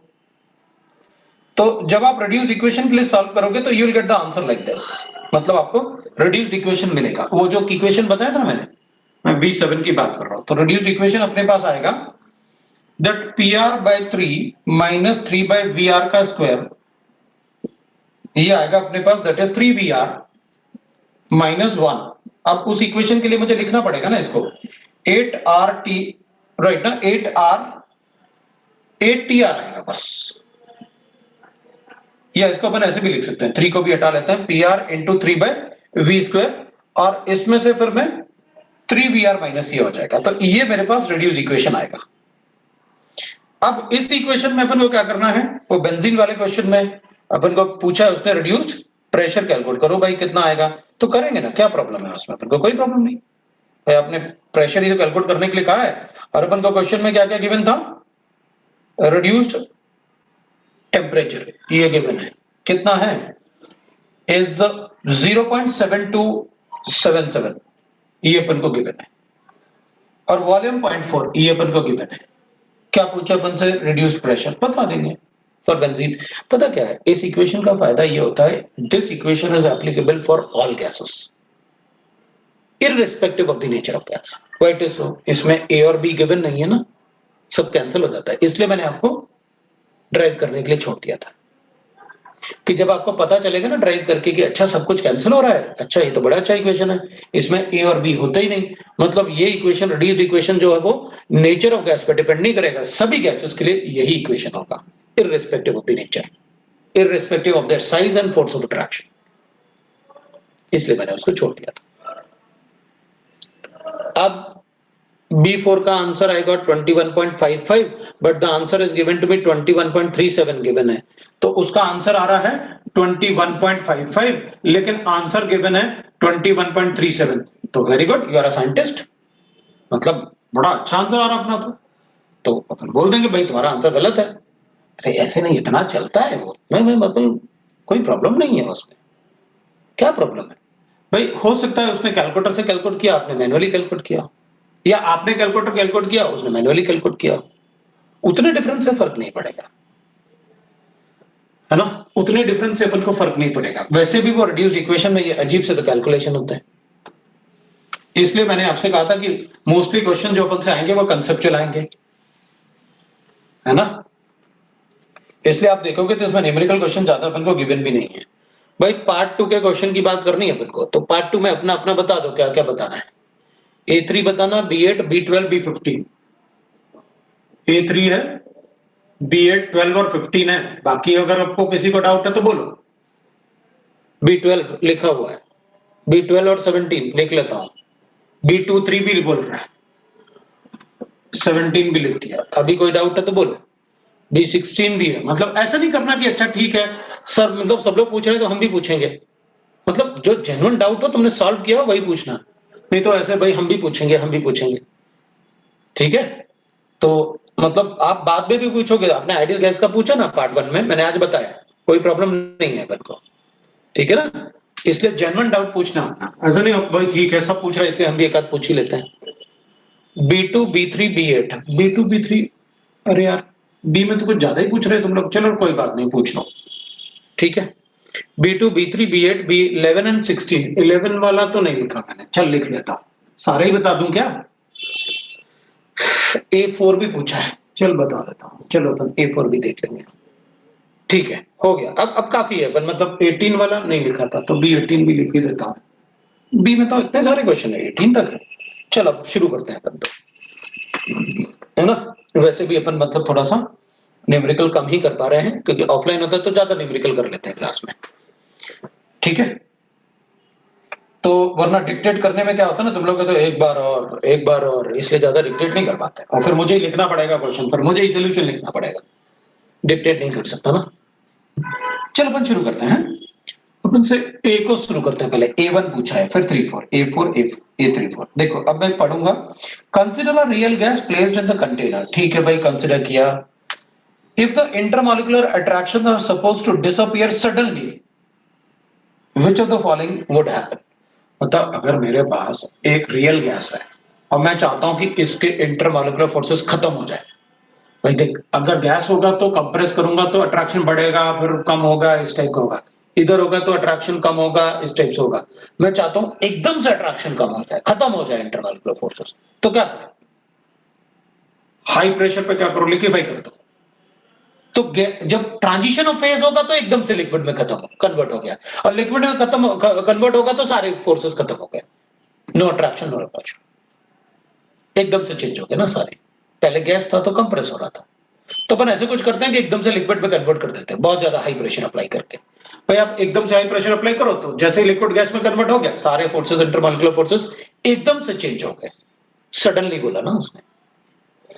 तो अपन कहेंगे increase the number of collision. भाई इंक्रीज करने से क्या होगा, और ज्यादा टेम्परेचर बढ़ाओगे कोलाइजन बढ़ेगा तो फोर्सेस चेंज होंगे, फोर्स ऑफ अट्रैक्शन कम होगा, टेम्परेचर बढ़ाओगे। Finite size of the molecule, finite size से फायदा क्या, सॉलिड में थोड़ी कन्वर्ट करना है अपन को, finite size of the molecule, और गैस को सॉलिड में कन्वर्ट कैसे करेंगे? Increases the kinetic energy of the molecule, फिर बात वही होगी, ए और सी में कोई डिफरेंस थोड़ी है, काइनेटिक एनर्जी बढ़ाऊंगा तो कोलाइजन बढ़ेंगे, अगर ए नहीं हो सकता तो सी भी नहीं हो सकता, तो आंसर तो मेरा बी और डी में से कोई एक बचा हुआ है। इंटरमॉलिक्यूलर फोर्सेस ऑफ अट्रैक्शन, तो the pressure of the gas is less, इधर कहां गया, ये तो बी वाला पढ़ने लगा मैं भी कितना बढ़िया हूं ना, आंसर क्वेश्चन पढ़ रहा हूं A1 और ऑप्शन पढ़ रहा हूं बी A2 के। रुक जा भाई, वही दिखना चाहिए अपन को, वापस अपन उस पर चलते हैं, लेकिन अपन ने जो कंसेप्ट मैंने एक्सप्लेन किया उसको देखते हैं। तो प्रेशर डिक्रीजेस, प्रेशर को डिक्रीज करूंगा तो फोर्स ऑफ अट्रैक्शन धीरे धीरे कम होंगे, तो प्रेशर डिक्रीज का मतलब है कि वॉल्यूम बढ़ा रहे हो क्या आप, वो तो कोई फायदा नहीं, तो उसमें तो एकदम से चेंज होता रहेगा, कभी जीरो प्रेशर आ ही नहीं पाएगा, क्योंकि जब तक वैक्यूम नहीं होगा जीरो प्रेशर नहीं होगा।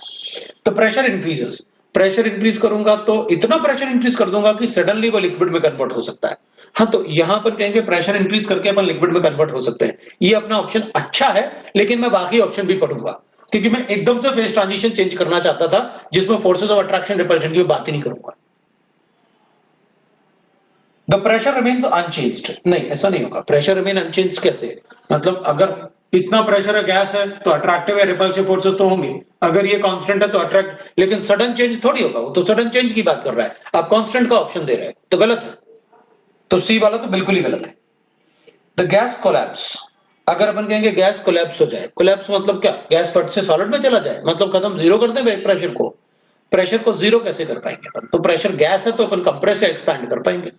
कोलैप्स मतलब क्या होता है, सॉलिड में कन्वर्ट हो जाए, गैस एकदम सॉलिड में कन्वर्ट हो जाए, तो कुछ तो चेंज करोगे ना, तो कोलैप्स का मतलब हो गया एकदम से वो किस में कन्वर्ट हो गया, कोलैप्स कर गया, मतलब खत्म हो गया, वहां वैक्यूम जनरेट हो गया। तो गैस में ऐसा तो नहीं होता, आपको प्रेशर चेंज करना ही होगा, वॉल्यूम और प्रेशर को चेंज करना होगा गैस में। तो अपना बेस्ट ऑप्शन होगा कि आप प्रेशर को इंक्रीज करके एक ऐसा पॉइंट पे आ जाओ जब रिपल्सिव फोर्सेस बहुत ज्यादा डोमिनेट करेंगे, तो आप प्रेशर इंक्रीज करके उसको लिक्विड स्टेट में कन्वर्ट कर देना, जैसे अपन ने लिक्विफिकेशन ऑफ गैस में पढ़ा कि इक्विलिब्रियम आके प्रेशर बढ़ाएंगे तो वो लिक्विड स्टेट में कन्वर्ट हो जाएगा। That can be the good option, B अपन बता देंगे। आपने 3 भी पूछा है, the critical temperature of water is higher than that of O2। देखो भाई, जिसका टीसी बड़ा होगा ना, उसका बॉइलिंग पॉइंट ज्यादा होगा, और बॉइलिंग पॉइंट किसका ज्यादा होता है, इंटरमॉलिक्यूलर अट्रैक्टिव फोर्सेस ज्यादा होंगे। अट्रैक्टिव फोर्सेस ज्यादा किस में होते हैं, आयनिक सॉलिड में, फिर कोवेलेंट सॉलिड में, मतलब मॉलिक्यूलर सॉलिड्स में, उसके बाद अपन कहते हैं हाइड्रोजन बॉन्डिंग में, फिर वंडरवॉल फोर्सेस में। The critical temperature of water is higher than that of O2 because H2 में हाइड्रोजन बॉन्डिंग है और O2 में वंडरवॉल फोर्सेस है, because the water molecule has hydrogen bonding। चलो देखते हैं, fewer electron than O2, no, that cannot be the answer। Two covalent bonds, अच्छा, to covalent bond तो इसमें भी है, कोवेलेंट बॉन्ड थोड़ी होता है वो रीजन, भाई हमें तो कोई बॉन्ड थोड़ी ब्रेक करना होता है बॉइलिंग पॉइंट के लिए, हमें तो दो मॉलिक्यूल को सेपरेट करना होता है, और इसमें हाइड्रोजन बॉन्डिंग है, electrostatic attraction between oxygen and hydrogen. V shape, no, V shape से क्या होगा, किसी के शेप से थोड़ी किसी का बॉइलिंग पॉइंट बताते हैं। डाइपोल मूवमेंट, डाइपोल मूवमेंट मतलब क्या, इसमें हाइड्रोजन बॉन्डिंग ऑप्शन में ही नहीं है, तो फिर इसमें से सोचते हैं ए और बी तो बिल्कुल हटा दो, वी शेप से क्या फर्क पड़ेगा, भाई इसका शेप लीनियर है, इसका वी शेप है, तो ऐसे थोड़ी होगा, किसी का शेप कुछ और होगा तो बॉइलिंग पॉइंट कुछ और होगा, ऐसा नहीं होता। डाइपोल मूवमेंट कहेंगे अपन, क्योंकि अगर किसी मॉलिक्यूल में डाइपोल मूवमेंट है तो उसमें पोलैरिटी ज्यादा है, जिसमें पोलैरिटी ज्यादा, ये पोलर है ये नॉन पोलर है, जिसमें पोलैरिटी ज्यादा होगा उसका डाइपोल मूवमेंट ज्यादा होगा, because dipole movement is a measure of degree of polarity. तो जिन मॉलिक्यूल में पोलैरिटी होगा उनमें फोर्स ऑफ अट्रैक्शन ज्यादा होगा, उनमें फोर्स ऑफ अट्रैक्शन ज्यादा होगा तो उनको सेपरेट करना मुश्किल होगा, तो उनका बॉइलिंग पॉइंट भी ज्यादा होगा, तो उनका टीसी भी ज्यादा होगा। Dipole movement will be the answer best. अगर हाइड्रोजन बॉन्डिंग के बिना होता अपन तो वही बताते हैं कि H2 में हाइड्रोजन बॉन्डिंग है, O2 में वंडरवॉल फोर्सेस, वो तो गिवन ही नहीं है, उसमें से बेस्ट चूज करना था, हमने डाइपोल मूवमेंट चूज किया, राइट। अब मोस्ट ऑफ द क्वेश्चन पता क्या पूछ रहे हैं, वो स्टूडेंट पूछ रहे हैं क्वेश्चंस जो ना क्लास से ना लास्ट में धीरे धीरे ना, जब हाफ एन आवर बचता है तो धीरे धीरे क्लास से निकलना शुरू कर देता है, तो वैसा करना बहुत डेंजरस है, क्योंकि फिर आपके पास आधा कंसेप्ट है, या तो क्लास में मत आओ, नहीं आओगे तो ज्यादा अच्छा रहेगा ना, अपन को आधा कंसेप्ट तो नहीं रहेगा, कुछ भी बोलते रहेंगे फिर अपन, अब तो या तो क्लास में रहो या ना रहो, बेस्ट पार्ट होता है। चलो A4 की बात करते हैं अपन, जो भी है अपन को A4 बताना है, हमको इनकरेक्ट स्टेटमेंट निकाल के बताना है, सारा पार्ट ना थ्योरेटिकल पार्ट मैंने आपको बता रखा है, जो नहीं बताया होगा वो सिर्फ एक ही पार्ट होगा, अपन ने ट्रू फॉल्स सिर्फ 5-6 पढ़े हुए हैं, ज्यादा नहीं पढ़े हुए, अपन को ट्रू फॉल्स बहुत सारे पढ़ने थे, फिर मैंने छोड़ दिया, चलो क्वेश्चन में तो पूछो कही आप, इसलिए आप जितना पूछ रहे हो मैं सब बताऊंगा, ठीक है। Option A is we can condense vapour simply by applying the pressure. ठीक है ना, आपने भाई अगर आप प्रेशर एप्लीकेशन की बात कर रहे हैं तो पीवी डायग्राम आपने बताया है, यहां पर अपन टीसी लिखते हैं। अगर इससे नीचे हो तो आप प्रेशर को अप्लाई करके भी लिक्विफिकेशन कर सकते हैं, कोई प्रॉब्लम नहीं मुझे। टीसी से अबव लिक्विफिकेशन पॉसिबल नहीं है। टीसी के बिलो तो लिक्विफिकेशन आप आराम से कर सकते हो, आप ऐसे बनाते हो टीसी के लिए। भाई इसमें आप कुछ भी लिखो, मुझे पता है लिक्विफिकेशन होगा।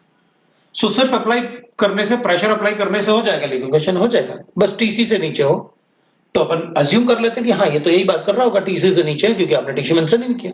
ऑल टेम्परेचर वगैरह ऐसा कुछ लिखा होता तो अपन बोलते, तो वो सही है अपने। To liquefy a gas one must lower the temperature below TC on applying the pressure. हाँ बिलो टीसी है तो 100% वो लिक्विफाई हो सकता है। थर्ड, एट क्रिटिकल पॉइंट, ये क्रिटिकल पॉइंट है अपना है, there is no distinction between the liquid and vapour phase. बिल्कुल मैंने आपको बताया, आप सरफेस टेंशन में डिफरेंशिएट नहीं कर सकते, आप एक्वस टेंशन में डिफरेंशिएट नहीं कर सकते। डीपी अपॉन डीवी मैंने 0 बताया है, मैंने सारा पॉइंट लिखवाया हुआ है आपको। So we cannot differentiate between the liquid and vapor state, hence the density of the liquid and is nearly equal to the density of the vapor. Obviously बात है, आप डेंसिटी बता रहे हो, आपने तो सरफेस टेंशन और विस्कोसिटी वगैरह भी बताए थे, सही है। However greater the pressure applied, however the greater the pressure applied, a gas cannot be liquefied below its critical temperature. No, no. A gas cannot be liquefied above its critical temperature no matter what is the pressure applied. A gas can be liquefied below the critical temperature. It means that this is wrong. उसमें above लिखा, below लिखा हुआ है कि below critical temperature हम gas को liquefy नहीं कर सकते, कितना भी प्रेशर अप्लाई करा हो तो कर सकते हैं, above नहीं कर सकते। डी वाला राउंड था अपना। अब अपन बी वाले की बात करते हैं। बी में आपने 2 3 भी पूछा है, तो मैं पहले 2 और 3 बताता हूं, है ना। ग्राफ तो मैं इसको हटाता हूं पहले। अब देखो एक बात है, जैसे मैं लिखूंगा, अगर मान लेते हैं अपन ऐसे, आप मुझे ट्रू फॉल्स बताना है। ये अब मैंने जो सेंटेंस लिखा है वो ट्रू है या फॉल्स है। तो मैंने लिखा P plus A N square, अब ए एन नहीं भी लिखेंगे पर तब भी चलेगा 1 मोल के लिए, VM square into VM molar volume हो गया, minus B is equal to R T, ये अपने पास गिवन है। तो मैं तुमसे कहूंगा कि ideal P ideal is less than P real, true और फॉल्स।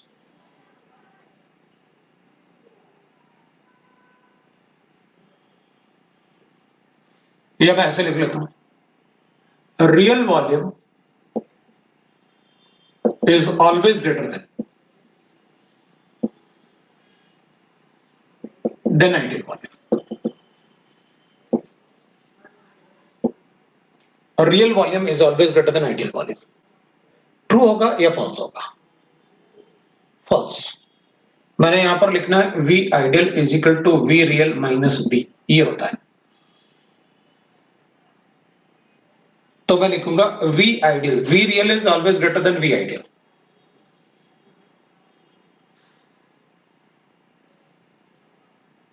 यहां पर P ideal is equal to होता है P real plus A upon V square, ये होता है।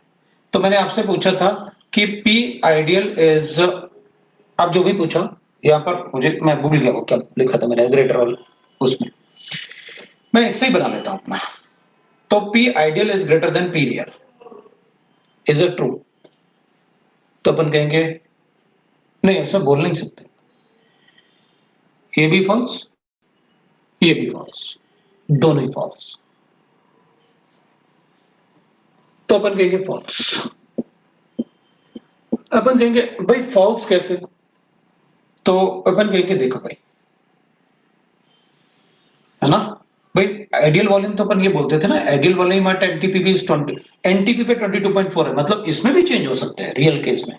हाँ हो सकता है, चलो देखते हैं कैसे। अपन क्या करेंगे, अपन लिखेंगे रियल वॉल्यूम आपने लिखा, आप पहले एक बार पीवी का डायग्राम लिखते हैं, पीवी डायग्राम लिखते हैं। अगर मैं आइडियल गैस के लिए लिखूंगा तो आइडियल गैस के लिए ऐसे आएगा,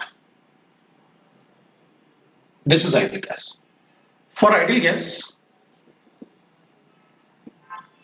Z इक्वल टू 1 आइडियल को रिप्रेजेंट करता है और z रियल को रिप्रेजेंट करता है। तो P ideal will be equal to P real will be equal to P ideal और V real will be equal to V ideal। मतलब for a gas if z is equal to 1, मेरे पास एक part ये है, ये part है मेरे पास। For a gas अगर z का वैल्यू 1 है तो ही मैं कहूंगा P रियल P आइडियल के बराबर है, ये दोनों इक्वल है, मतलब प्रेशर भी इक्वल है, वॉल्यूम भी इक्वल है, z का वैल्यू 1 है। लेकिन अगर मुझे गिवन है z इज ग्रेटर देन 1, मतलब P real is greater than P ideal and V real is greater than V ideal, और अगर z का वैल्यू लेस देन 1 है तो मैं लिखूंगा P real is less than P ideal and V real will be less than V ideal. मतलब वो change भी हो सकता है, तो डिपेंड करता है कि आपने z का वैल्यू क्या ले रखा है। और ग्राफ अपन ने पढ़े हुए हैं भाई, z के ग्राफ z वर्सेस p का ग्राफ अपन ने पढ़ा हुआ है। ये ग्राफ हमेशा ऐसे नहीं होता, ये तो सिर्फ आइडियल के लिए होता है, z इक्वल टू 1। वो तो चेंज भी होता है, ऐसे होता ना, और कभी कभी हाइड्रोजन हीलियम के लिए ऐसे भी होता है, वो अपन को पता है। भाई p ideal greater than p real ये तभी पॉसिबल है जब अपन कहेंगे 1 इज लेस देन z, मतलब z इज लेस देन 1, इस केस में पॉसिबल है। अगर z का वैल्यू मतलब इधर गैस इसके इधर वाले पार्ट में पॉसिबल है, मतलब जब अट्रैक्टिव फोर्सेस इधर वाले पार्ट में attractive forces greater than repulsive forces, repulsion, और z का वैल्यू ग्रेटर देन 1 होता है तो रिपल्शन ग्रेटर देन अट्रैक्शन, ये अपन को पता होता है। अब अपन चेक करते हैं ग्राफ को। ये आइडियल गैस है, मेरे पास ये ग्राफ गिवन है, पी आइडियल में आइडियल गैस का ग्राफ अपन ऐसे ही बनाते हैं। अब अगर अपन कहेंगे ये तो आइडियल गैस के लिए है graph, P ideal is equal to V ideal, P real है आइडियल गैस का ग्राफ। मुझे ना ग्राफ के लिए थोड़ा और स्पेस चाहिए, मैं ऊपर वाले सेंटेंस को हटा रहा हूं, तुमने लिख लिया होगा वो सेंटेंस, मुझे थोड़ा सा और पार्ट चाहिए, थोड़ा बड़ा ग्राफ बनेगा तो मुझे ज्यादा अच्छा रहेगा, आपको भी। पीवी ग्राफ है, अपन इसको ना आइडियल गैस के लिए ऐसे ग्राफ बनाते हैं। अब अगर आइडियल गैस के लिए ऐसे ग्राफ बनाओगे आप, तो रियल गैस के लिए क्या होगा, तो अपन कहेंगे देखो भाई, जब प्रेशर बहुत हाई होता है, थोड़ा ग्राफ ऐसे और बना लेता हूं, अच्छा कर्व बना लेता हूं। जब प्रेशर बहुत हाई होता है ना, तो z का वैल्यू ग्रेटर देन 1 होता है। जब प्रेशर बहुत हाई होता है ना, तो z का वैल्यू ग्रेटर देन 1 होता है। अगर z का वैल्यू ग्रेटर देन 1 है ना, तो रियल प्रेशर आइडियल प्रेशर से ज्यादा होगा और रियल वॉल्यूम आइडियल वॉल्यूम से ज्यादा होगा। देखना ध्यान से, जब प्रेशर बहुत हाई होगा ना, ये ग्राफ में प्रेशर वर्सेस वॉल्यूम का ग्राफ बनाया ना बनने, तो ये आपने कहा कि मैंने ये ग्राफ आइडियल के लिए बनाया, ठीक है। जब प्रेशर बहुत हाई होगा ना, तो z का वैल्यू ग्रेटर देन 1 होगा। अगर z का वैल्यू ग्रेटर देन 1 होगा तो रियल प्रेशर ज्यादा होगा आइडियल प्रेशर से, और रियल वॉल्यूम ज्यादा होगा आइडियल वॉल्यूम से। इधर ना जब ये आइडियल गैस बनाया ना आपने, तो ये आपका वी आइडियल था, क्योंकि ये आइडियल का ग्राफ है। तो हाई प्रेशर पे अगर मैं रियल गैस की बात करूंगा ना, तो वॉल्यूम बड़ा होना चाहिए, क्योंकि रियल वॉल्यूम बड़ा होता है आइडियल वॉल्यूम से फॉर z ग्रेटर देन 1। तो इसका मतलब है कि भाई अगर ये आइडियल वॉल्यूम है तो ये वॉल्यूम इधर मान लेते हैं अपन वी रियल, तो ठीक है, इसका ग्राफ यहां से शुरू करो, क्योंकि वेरी हाई प्रेशर पे आइडियल वॉल्यूम छोटा होता है रियल वॉल्यूम से। हाई प्रेशर पे बना रहे हैं ना आप, तो अपन कहेंगे ठीक है, तो अगर मैं इसमें ग्राफ यहां से कर्व बनाऊं, तो कर्व ऐसे बनाऊं या कर्व को नीचे ले आऊं, क्या करूं? तो अपन कहेंगे देखो भाई, आप प्रेशर को कम करते जा रहे हैं, आप अगर लो प्रेशर पे आओगे ना, तो z का वैल्यू लेस देन 1 होगा, मतलब लो प्रेशर पे ये कंडीशन आ जाएगी। तो लो प्रेशर पे आइडियल प्रेशर को बड़ा होना चाहिए रियल प्रेशर से। इसका मतलब है अगर मेरे पास ये आइडियल प्रेशर है, तो आइडियल प्रेशर को बड़ा होना चाहिए रियल प्रेशर से, मतलब रियल प्रेशर छोटा होना चाहिए लो प्रेशर रेंज में। इसका मतलब है ये ग्राफ अगर आप यहां से शुरू करोगे, तो मुझे ग्राफ को यहां कहीं खत्म करना पड़ेगा। इसका मतलब यह हुआ कि ये ग्राफ कहीं ना कहीं ये ऐसे क्रॉस भी करेगा, बिल्कुल करेगा। ये पॉइंट ना इस पॉइंट को रिप्रेजेंट करता है, ये वाला पॉइंट। ये रियल गैस का ग्राफ है। मैंने क्या किया, मैंने पहले आइडियल गैस का जो ग्राफ बनता है वो बना लिया। अपन ने कहा ठीक है भाई, अब बात करते हैं बहुत हाई प्रेशर पे क्या होगा, Z ग्रेटर देन 1, मतलब real pressure greater than ideal pressure. ठीक है, मान लिया कि रियल प्रेशर, लेकिन मैंने यहां पर प्रेशर तो एक ही जैसे कंसीडर कर रहा हूं, तो फिर वॉल्यूम चेक करो, real volume will be greater than ideal volume. ये रियल वॉल्यूम है आपका। तो मैंने ग्राफ यहां से शुरू किया क्योंकि उसमें वॉल्यूम बड़ा होना चाहिए, Z ग्रेटर देन 1 है तो ठीक है, अपन ने कहा भाई वॉल्यूम का वैल्यू तो यहां होना चाहिए, फिर अपन ने बना लिया। लेकिन व्हाट अबाउट अगर मैं प्रेशर को डिक्रीज करता जाऊंगा, मतलब प्रेशर को रेगुलरली डिक्रीज करूंगा, तो Z का वैल्यू लेस देन 1 हो जाएगा लो प्रेशर पे।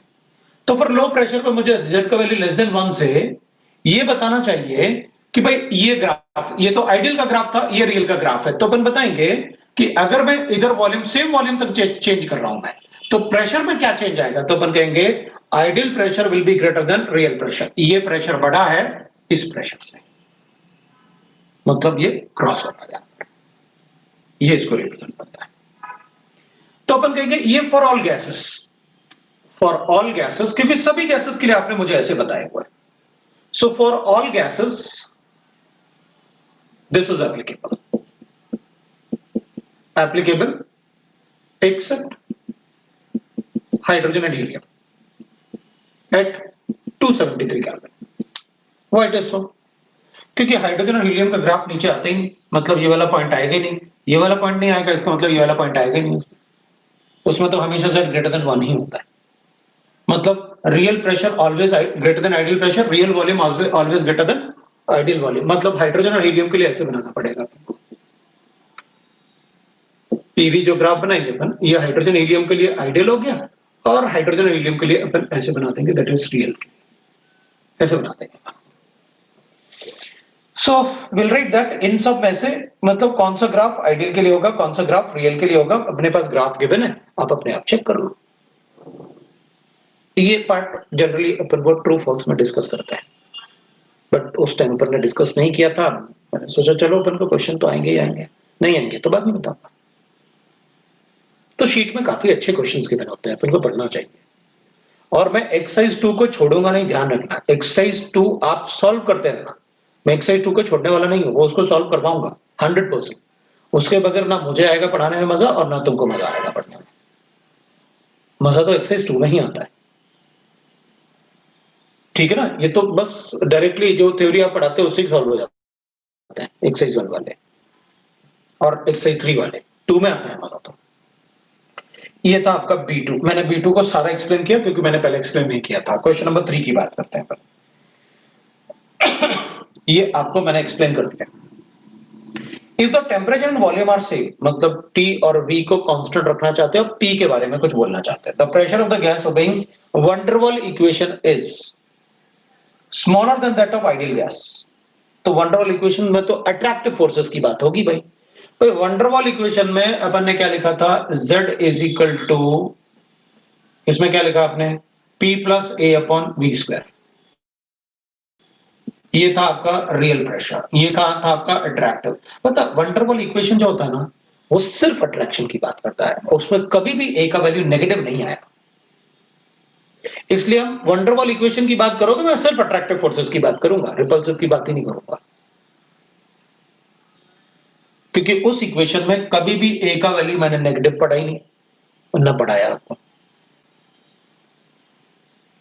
तो अपन कहेंगे, तो A का वैल्यू अगर हमेशा अट्रैक्टिव फोर्सेस की बात करना है, तो अट्रैक्टिव फोर्सेस तो कब होता है, Z का वैल्यू लेस देन 1, मतलब ये वाला। तो रियल वॉल्यूम जो होता है वो हमेशा आइडियल वॉल्यूम से छोटा ही होता है फिर। So when der Waal equation of states only explains about the attractive forces in a real gas. repulsive forces की कोई बात नहीं की है। लार्जर देन नहीं, वो तो लिखा ही हुआ है ना। अगर अट्रैक्टिव फोर्सेस की बात करोगे तो कंप्रेसिबिलिटी फैक्टर ज्यादा कब होता है, जब रिपल्सिव फोर्सेस डोमिनेट करते हैं। कम कब होता है, जब अट्रैक्टिव फोर्सेस डोमिनेट करते हैं। तो हो गया हमारा। अब अपन B4 की भी बात करेंगे। मुझे लगता है शायद ये कुछ छूटा हुआ, नहीं नहीं B4 नहीं पूछा, बड़े अच्छे बच्चे, 8 पूछा है सीधा। अरे यार काफी अच्छे बच्चे हैं तो, सीधा 8 पूछा। ठीक है, तो फिर मैं 8 ही बताता हूं। अब मैं इसको हटा रहा हूं भाई, मैं क्वेश्चन नंबर 8 को बता रहा हूं, ठीक है ना। तो इनको 2 3 मैंने 2 बार लिख लिया, तो इसलिए थोड़ा ज्यादा लग रहा है वो, कि कुछ ज्यादा पूछा तुम लोगों ने। ज्यादा पूछा नहीं है, दिख रहा है मुझे ज्यादा, क्योंकि मैंने 2 3 2 बार लिख दिया, वरना तो तुम लोगों ने काफी कम पूछा है। चलो 8 की बात करते हैं। देखो मैंने क्लास में भी कहा था, ये बिल्कुल क्लियरली कहा था मैंने, कि बी से अपन को रेडियस कैलकुलेट करेंगे। तो बी का वैल्यू अपन को गिवन है, calculate the radius of helium atom, तो ठीक है ना, वी कैलकुलेट कर लेते हैं अपन को, है ना। क्या कैलकुलेट करना है अपन को, कैलकुलेट द रेडियस ऑफ, अच्छा बी का वैल्यू गिवन है अपन को डायरेक्टली, तो बी एट में अपन कहेंगे B will be equal to 4 into 4/3 pi R cube into N A, ये होता है बी। ये अपन को क्या गिवन है, 24 ml, ml मतलब सेंटीमीटर क्यूब, ठीक है, पर मोल। ठीक है, 4 into 4/3 पाई आर क्यूब, तो आर जो है आपका सेंटीमीटर में आने वाला है, इंटू एन 6.023 इंटू 10⁻23।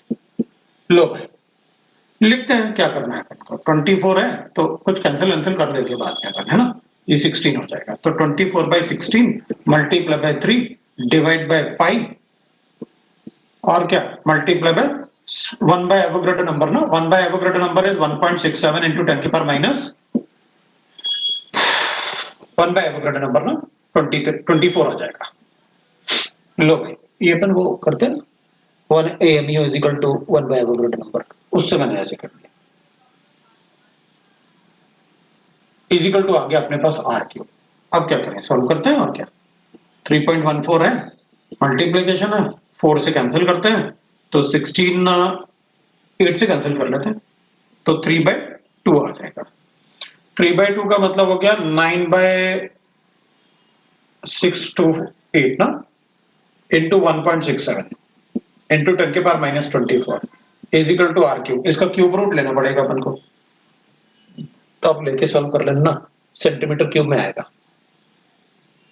आंसर, किसमें एमस्ट्रॉन्ग यूनिट में गिवन है। लो भाई 1 angstrom unit is equal to 10⁻8 centimetre cube होता है, कर देना कन्वर्ट, उसको सेंटीमीटर क्यूब में आएगा अपने पास। 1/8 तो अपन को दिख ही रहा है, ये वाला पार्ट, ये वाले पार्ट से तो अपन को आ ही रहा है 10⁻8।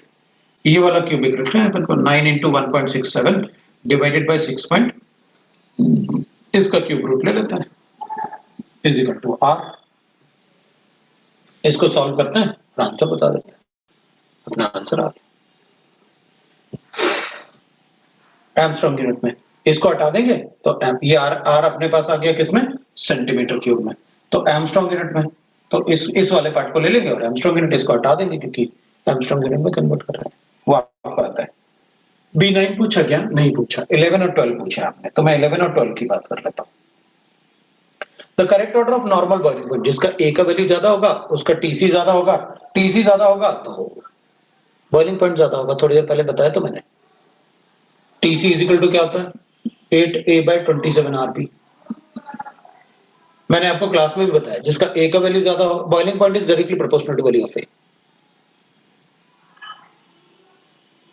तो इनमें सबसे ज्यादा बॉइलिंग ए का वैल्यू किसका, वन रोल कांस्टेंट ए 1.3 1.3 4.17 किस लिए गिवन है, अमोनिया के लिए सबसे ज्यादा बॉइलिंग पॉइंट सी का, फिर CH4, फिर बाकी आप देख सकते हैं ए के वैल्यू से।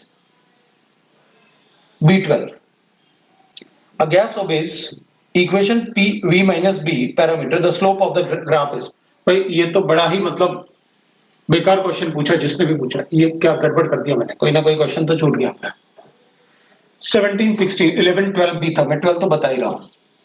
तो इसमें ना सीधा सीधा अपन को पता है कि भाई P into V minus B is equal to R T अपन लिखते हैं, तो PV will be equal to, इस तरफ लेके आऊंगा तो RT प्लस PV।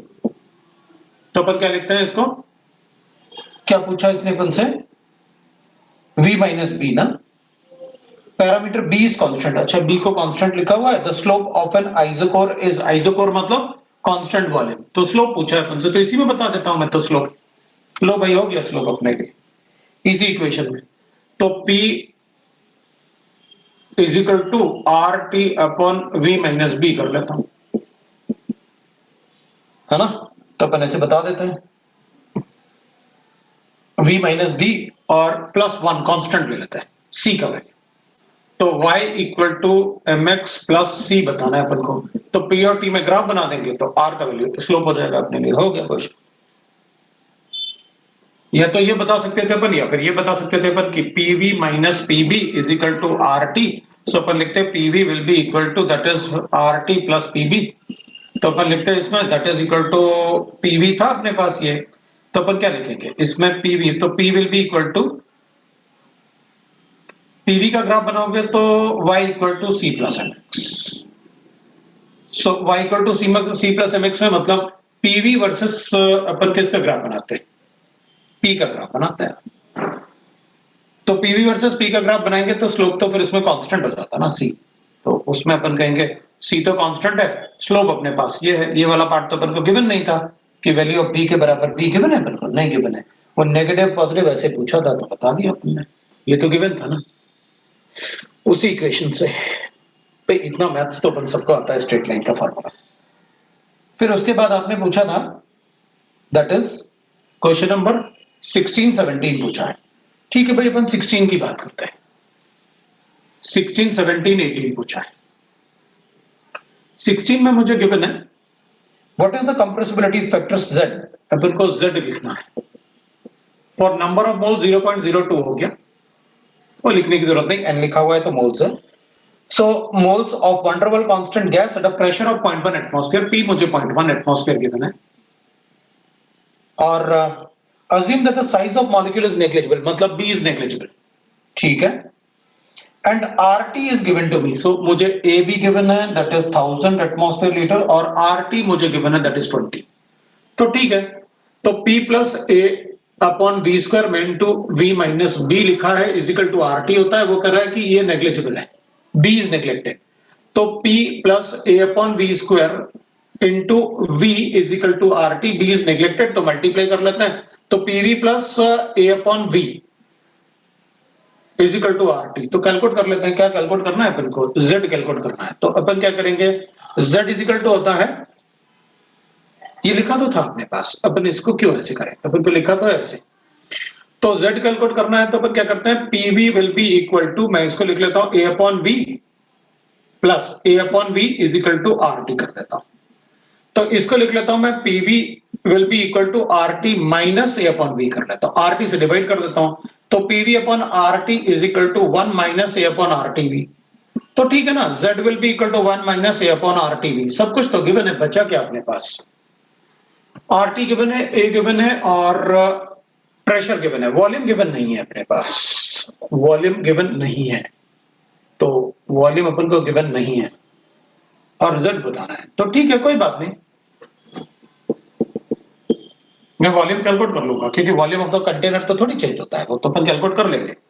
एन कितना गिवन है 0.02 इनटू RT कितना है 20 डिवाइड बाय कितना है अपने पास प्रेशर कितना है 0.1। लो भाई वॉल्यूम हो गया, सब्स्टिट्यूट करो, Z बता दो।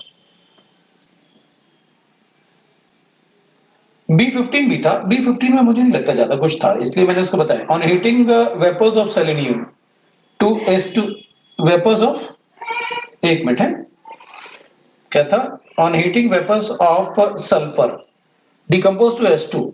देख भाई, अगर एसिड मेरे पास है तो 8 S थे, इसको अगर अपन डिकम्पोज करके S2 बनाएंगे तो इसका साइज बड़ा होगा, लार्ज साइज, और इसका साइज स्मॉल साइज होगा। तो वंडरवॉल फोर्सेस तो साइज पे डिपेंड करते हैं ना, जिसका साइज बड़ा होगा उसमें वंडरवॉल फोर्सेस ज्यादा होते हैं, छोटे साइज में कम होते हैं। तो चलो उससे कुछ रिलेटेड होगा। Due to this the van der Waal forces B for the resulting gas decreases. आपने मुझसे 17th वाला पूछा है, 17th वाला एक बार अपने आप देखो ना क्या करना है। अपन को A और B गिवन है, which of the following guys have the highest critical temperature. तो आप बता दो ना ऐसे। TC का वैल्यू होता है 8 A अपॉन 27 RP, है ना। तो हाईएस्ट TC बताना है तो proportional to A upon B कर लेते हैं ना, क्योंकि ये सब तो कांस्टेंट हो गया ना। तो सब में देख लेते हैं किसमें TC का वैल्यू ज्यादा आ सकता है। अपन को A भी गिवन है और B भी गिवन है, जिसमें TC का वैल्यू सबसे ज्यादा होगा मतलब A बड़ा होना चाहिए और B छोटा होना चाहिए, बता देंगे आंसर।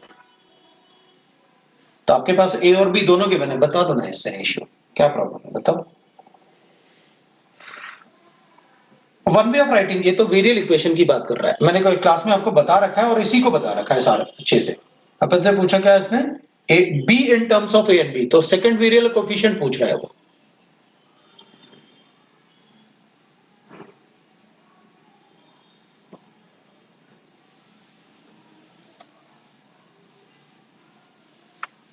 तो अपन ये सॉल्व कर सकते हैं, कोई प्रॉब्लम नहीं है अपन को। मैच द फॉलोइंग में कोई डाउट है तो बताओ,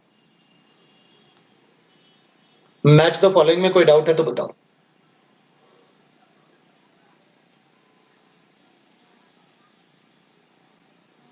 मैच द फॉलोइंग में कोई डाउट है तो बताओ।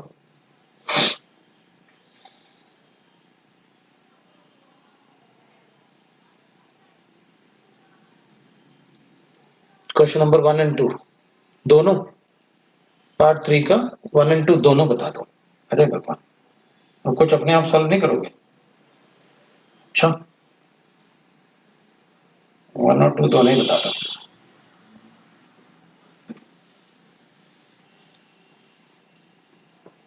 क्वेश्चन 1 ना, कॉलम 1 बताते हैं।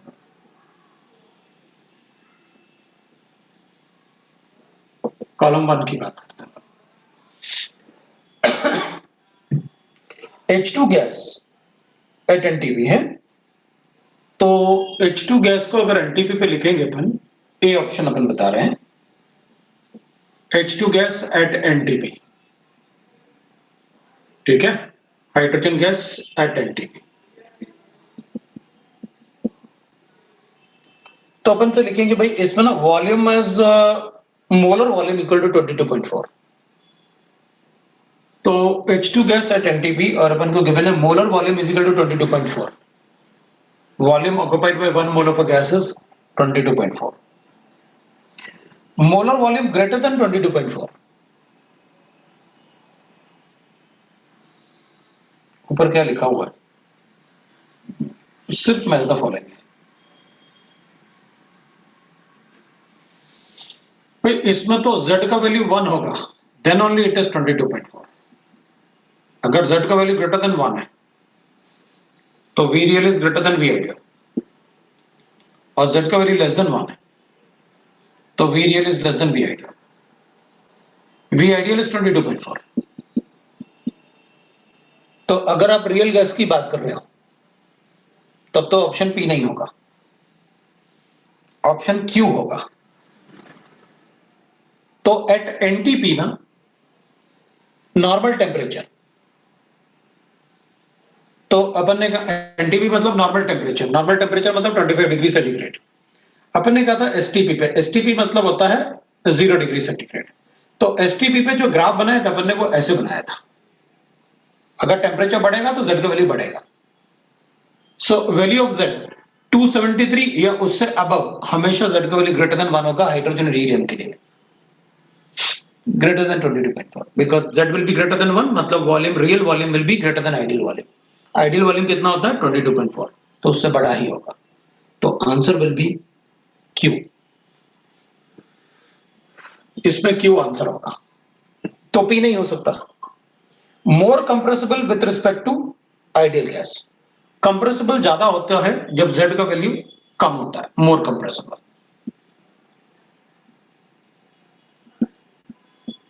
और अगर जेड का वैल्यू ग्रेटर देन 1 है, लेस कंप्रेसिबल, क्योंकि यहां रिपल्सिव फोर्सेस ज्यादा होते हैं। ये हमने पढ़ा। तो ठीक है, will say that more compressible, no it is less compressible, मतलब क्यू एंड एस आ गया।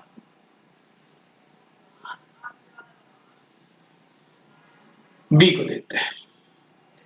बी में गिवन है O2 having a density of the gas more than 10 to the 10 by 7 gram पर लीटर at NTP।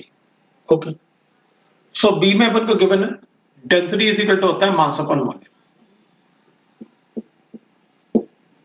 तो option P Q में अपन को वॉल्यूम भी बताना है, तो वो मोलर वॉल्यूम गिवन है, मतलब मैं मास 1 मोल का ले सकता हूं। अब ये फर्स्ट वाला क्या है भैया, पहले कुछ लिखा और फर्स्ट वाला बोल दिया, पता नहीं क्या बोल रहा, फर्स्ट वाला ही बता रहा हूं। और कौन सा बता रहा हूँ, सेकंड वाला बता रहा हूँ क्या? नहीं, फर्स्ट वाला क्वेश्चन ही बता रहा हूँ। ठीक है, तो अपन क्या करेंगे, I can write this as, मैं इसमें ना वॉल्यूम कैलकुलेट कर लेता हूं। तो वॉल्यूम कितना आएगा, दैट विल बी, मास कितना होता है ऑक्सीजन का 32, और वॉल्यूम कितना, डेंसिटी कितनी गिवन है अपन को 10/7, मतलब 10 into 7। इसको सॉल्व करते हैं, तो इसको 3.2 into 7 कर देते हैं। 7 3 जा 21 और 7 2 जा 14, मतलब 21 में 1.4 को क्या कर दें, ऐड कर देते हैं। भाई ऐसे तो करना होगा अपन को, तो अपन क्या करेंगे कि भाई इसको मल्टीप्लाई करो एक बार, कितना आता है 32, और इसको तो मैं कैलकुलेट कर लेता हूं, एग्जैक्ट वैल्यू आनी चाहिए अपन को। 3.2 into 7 2 14 ऐसे इस टाइप से। सो मैं लिखने वाला हूं 3.2 into कितना है, 3.2 into 7, 22.4 आ रहा है। मतलब इसमें अपन को बता रहा है ये कि अगर डेंसिटी एट एनटीपी बोल रहा है, ये density at NTP is given to me, तो भाई इसमें ना अपन कहेंगे मोलर वॉल्यूम जो हो रहा ना 22.4 से ज्यादा नहीं होगा एट एनटीपी। एनटीपी पे क्या हो जाएगा, अपन कहेंगे भाई O2 gas having density more than this. वही मैं सोच रहा हूं, मेरे पास तो ये 22.4 आ रहा है। अब ये वाला वैल्यू अगर बड़ा होगा तो ये वाला वैल्यू छोटा होगा, क्योंकि डेंसिटी मोर देन दिस आ रहा है ना अपने पास। तो अगर 10/7, अगर ये 10/7 है तो ये इक्वल टू 22.4 आ रहा है। तो ये वैल्यू ग्रेटर देन लिखा है, डेंसिटी ग्रेटर देन दिस, तो ऑब्वियसली बात है फिर 22.4 से छोटा आएगा। तो वॉल्यूम 22.4 से छोटा आएगा, तो ये तो ऑप्शन में ही नहीं है, P नहीं होगा, Q नहीं होगा, और वॉल्यूम जो आ रहा है अपने पास वो 22.4 से छोटा आ रहा है। So ideal volume, real volume अपने पास ये छोटा आ रहा है, मतलब अट्रैक्टिव फोर्सेस डोमिनेट, मतलब गैस इज मोर कंप्रेसिबल। और आ गया अपने पास, सो इधर ना V real is less than V ideal, so Z is less than 1, therefore attractive forces dominate, gas is more compressible। ये बताया मैंने आपको।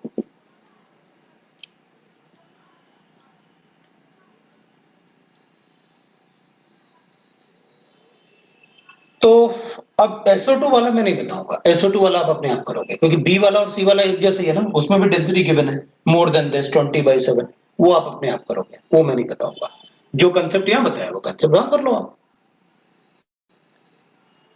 अब मैं लास्ट वाले की बात करता हूं, हीलियम गैस एट एनटीपी। अब भाई ये भी आप ही कर लो, फिर बोल रहा है NTP having density more than this, तो उससे वॉल्यूम आ जाएगा, वॉल्यूम आ जाएगा तो अपना काम कर लेना। समझ में आया? किसी को डाउट नहीं?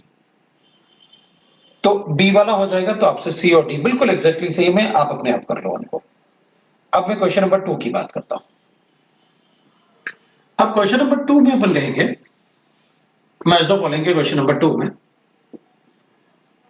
High pressure low pressure Z अपन से पूछ रहे हैं। हाँ ठीक है ना, कोई प्रॉब्लम नहीं, आप बोलो ना क्या प्रॉब्लम है। जेड और प्रेशर, हाई प्रेशर, ये हाई प्रेशर है, इधर लो प्रेशर है, जेड लेस देन 1 है, जेड ग्रेटर देन 1 है, जेड इक्वल टू 1 है। अब क्या चाहिए उसमें, कैलकुलेट कर लेते हैं। एट लो प्रेशर, तो ठीक है ना, लो प्रेशर पे तो सारे गैसेस ऐसे होते हैं, अगर आप हाइड्रोजन हीलियम मेंशन नहीं करोगे तो। Z less than 1, gas is more compressible. ये सारे चीजें क्लास में तो बताई है, क्या बताऊं क्लास मतलब। और at high pressure Z is greater than 1, less compressible gas, क्योंकि वहां तो रिपल्सिव फोर्सेस डोमिनेट करते हैं, गैस दूर जाना चाहते हैं, पार्टिकल कंप्रेस थोड़ी होंगे। At low density of the gas, अगर डेंसिटी कम है तो लो डेंसिटी का मतलब क्या हो गया, डेंसिटी अगर कम है तो इधर लेके चलते हैं, मास है, डेंसिटी कम है, मतलब वॉल्यूम क्या हो जाएगा, मतलब volume greater than 22.4, z is greater than 1, तो बता देंगे अपन, है ना। z इज ग्रेटर देन 1 मतलब लेस कंप्रेसिबल। यहाँ से वॉल्यूम कैलकुलेट करो ना, डेंसिटी अगर ज्यादा है तो ये मॉलिक्यूलर मास ले लो उसका, गैस का, किसी भी गैस का मॉलिक्यूलर वेट लेके देख लो। अगर एक्चुअल डेंसिटी पर डेंसिटी बढ़ाएंगे, वॉल्यूम इधर लेके आएंगे, तो 22.4 से बड़ा होना चाहिए, फिर एक्चुअल वॉल्यूम से बड़ा होना चाहिए। डेंसिटी ज्यादा, और डेंसिटी ज्यादा का मतलब कंप्रेस कर दो, डेंसिटी बढ़ गई, repulsive forces dominate, z greater than 1, less gas will be less compressible. For H2 and helium, that is for H2 and helium at 0 degree centigrade, तो at 0 degree centigrade वो तो हाइड्रोजन हीलियम के लिए ज्यादा ही होता है, z greater than 1 होता है, और z greater than 1 का मतलब है लेस कंप्रेसिबल गैसेस। सब तो बताया क्लास में, फिर पूछ लिया। अब अपन पार्ट 3 पे चलते हैं। एक्सरसाइज 3 का अपन एक्सरसाइज 3 पढ़ते हैं। एक्सरसाइज 3 के पहले पार्ट 2 को डिस्कस करते हैं। चलो भाई पार्ट 2 को डिस्कस कर लेते हैं पहले।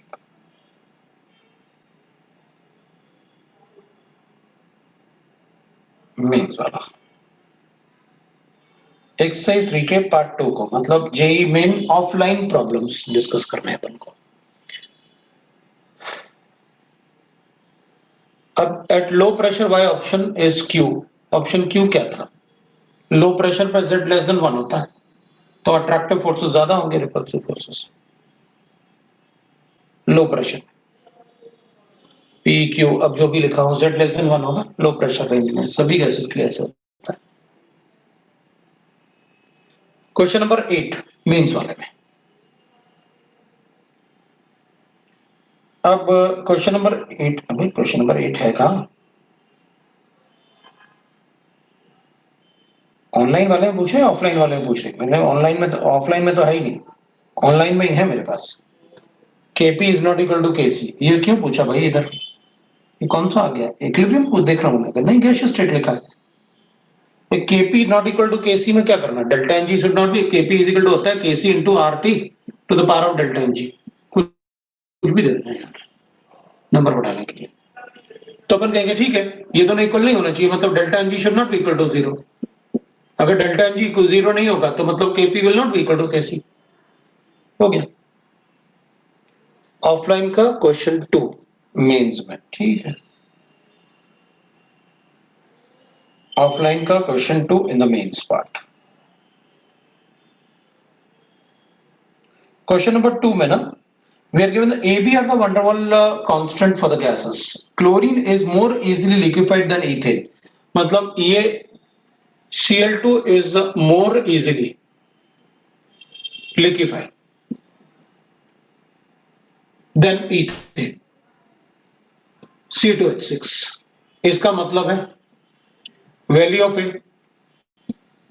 Cl2 का ज्यादा होगा इथेन से, TC of value of TC Cl2 का ज्यादा होगा C2H6 से। चलो देखते हैं क्या बोल रहा है।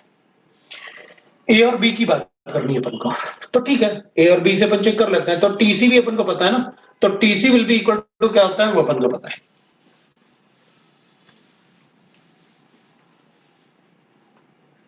टीसी इज इक्वल टू होता है अपने पास 8A/27 RP, तो TC will be proportional to A/B। A ज्यादा होना चाहिए, बी कम होना चाहिए, तो अट्रैक्टिव फोर्सेस ज्यादा होना चाहिए। तो अगर अपन चेक करेंगे, उसने कहा अपन से मोर इजीली लिक्विफाइड, लिक्विफिकेशन के लिए मुझे ए और बी, अपन ने जब सिग्निफिकेंस ऑफ ए पढ़ा है ना, Cl2 is like this, but C2H6 is like this, that is tetrahedral shape, that have a tetrahedral shape।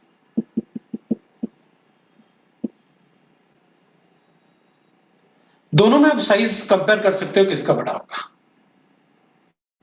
Tetrahedral shape में।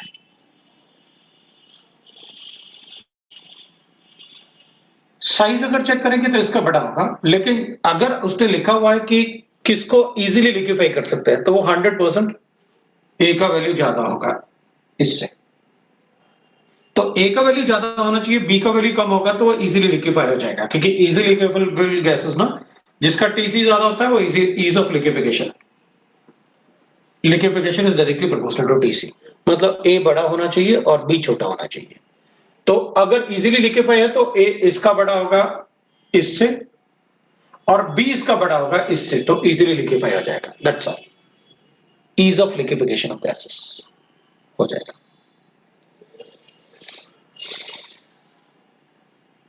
इससे बता सकते हैं अपन फॉर्मूले से। इस चैप्टर, इस पार्ट में ना फॉर्मूला पार्ट ही मेन पार्ट होता है। अब अपन से पूछा है कि आप ना ऑनलाइन का 4, 6 और 7 बता दो। ठीक है भाई, ऑनलाइन का 4, 6 और 7 लिखते हैं अपन। अपन को गिवन है ऑनलाइन में, दैट इज 4, 6 एंड 7 के लिए। तो volume of gas A is twice of that of B, so VA is equal to 2B. The compressibility factor of A is thrice the that of B at same temperature. TA is equal to TB and Z will be equal to ZA will be equal to the compressibility factor of A is thrice of that of B, thrice of ZB. The pressure of the gases is equal number of moles. तो मुझे pressure का ratio बताना है भाई, P बताना है तो ठीक है ना, अपन ऐसे करते हैं, दैट इज ZA और ZB लिख लेता हूं। तो ये PA VA upon RTA, PB VB upon RTB। तो अपन ये गिवन है अपन को ZA is thrice of this, तो अपन लिखेंगे इसको मल्टीप्लाई कर लेंगे अपन किससे, मतलब thrice of ZA is thrice of ZB, ऐसे करके अपन ने RT को हटा लो और बाकी सब्स्टिट्यूट कर दो वॉल्यूम को और बता दो आंसर, अपना आंसर आ गया, वो आंसर आ जाएगा। भाई आपको प्रेशर का रेशियो बताना है कि PA और PB में क्या रेशियो होगा, तो सब्स्टिट्यूट करके डाल देते हैं इधर। क्या गिवन है अपन को, ये 2B लिख देते हैं अपन, तो PA ये 2B कर देते हैं, VB is equal to VB into thrice of VB, thrice of ये कर देते हैं होल थ्राइस। तो अपन क्या करेंगे इसको, PA तो अपन को बताना है, तो VB हटा देते हैं अपन, तो ले भैया से आंसर आ गया अपने पास।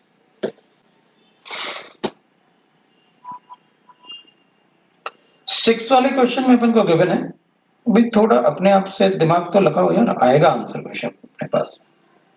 सिक्स वाले क्वेश्चन में अपन को गिवन है, at a given temperature T the gases are given to us found to deviate from the ideal gas behavior। obviously but they are all gases are real gases, their equation of state is given to P into V minus B is equal to RT। इसमें मुझे A upon V square नहीं दिख रहा है, इसका मतलब है this is negligible, मतलब there is no attractive forces. अगर अट्रैक्टिव फोर्सेस नहीं है मतलब Z इज ग्रेटर देन 1 इस इक्वेशन के लिए।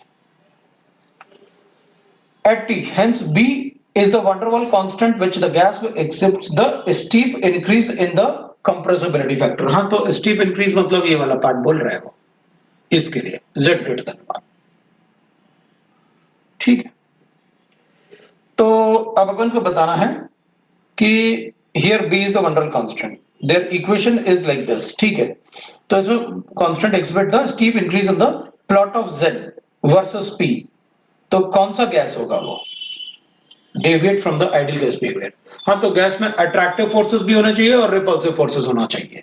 तो अट्रैक्टिव फोर्सेस तो तभी होंगे जब गैस बड़ा होगा, और गैस बड़ा होगा क्योंकि बड़े गैस में अट्रैक्टिव फोर्सेस ज्यादा होते हैं, तो Z डिक्रीज होगा पहले फिर इंक्रीज होगा। और अगर गैस का साइज छोटा होता है तो रिपल्सिव फोर्सेस ज्यादा डोमिनेट करते हैं। उसने लिखा है अपन को deviate from their ideal gas behaviour. ठीक है, their equation of state is this, मतलब मुझे Z ग्रेटर देन 1 बताना है, तो किस में रिपल्सिव फोर्सेस ज्यादा डोमिनेट करेंगे, जिसका साइज बड़ा होगा। उसमें रिपल्सिव फोर्सेस ज्यादा डोमिनेट करेंगे। पहले स्टीप इंक्रीज बताना ना अपन को, अगर अट्रैक्टिव होंगे तो रिपल्सिव की बात कर पाऊंगा मैं।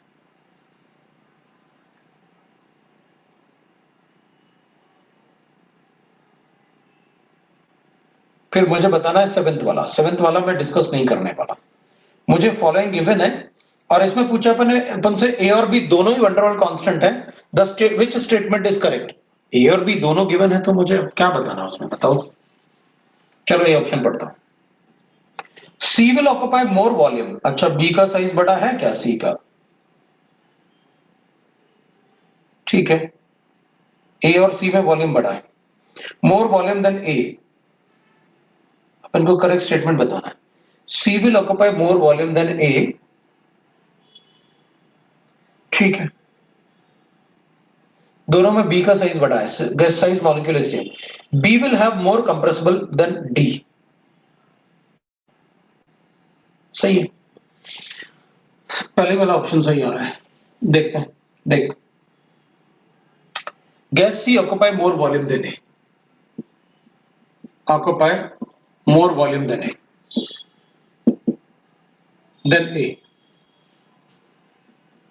What is so. दोनों के लिए बी का वैल्यू इक्वल है, बट ए का वैल्यू ए के लिए बड़ा है, ए का वैल्यू बी से, सी से। अगर ए में अट्रैक्टिव फोर्सेस ज्यादा होंगे ना तो साइज कंप्रेस हो, अट्रैक्टिव फोर्सेस ज्यादा मतलब कंप्रेसिबल ज्यादा, मतलब वॉल्यूम छोटा हो जाएगा, छोटा वॉल्यूम ऑक्यूपाई करेगा। C will occupy more volume than A, दोनों में बी तो इक्वल है, मतलब साइज ऑफ पार्टिकल दोनों के इक्वल है। सेम गैस भी एज्यूम कर सकते हैं क्योंकि बी का साइज इक्वल है ना दोनों के लिए। अपन को गिवन है ना, देखो बी में कंपेयर करो, 0.05196 दोनों का ही गिवन है, मतलब बी सेम है। लेकिन जिसमें अट्रैक्टिव फोर्सेस ज्यादा होंगे वो फोर्सेस अट्रैक्ट ज्यादा करेंगे, तो ऑब्वियस सी बात है वॉल्यूम छोटा ऑक्यूपाई करेंगे, क्योंकि ए का वैल्यू ज्यादा किसका है, ए का, इसमें अट्रैक्टिव फोर्सेस ज्यादा है। सो अट्रैक्टिव फोर्सेस ज्यादा मतलब कम वॉल्यूम ऑक्यूपाई करेंगे।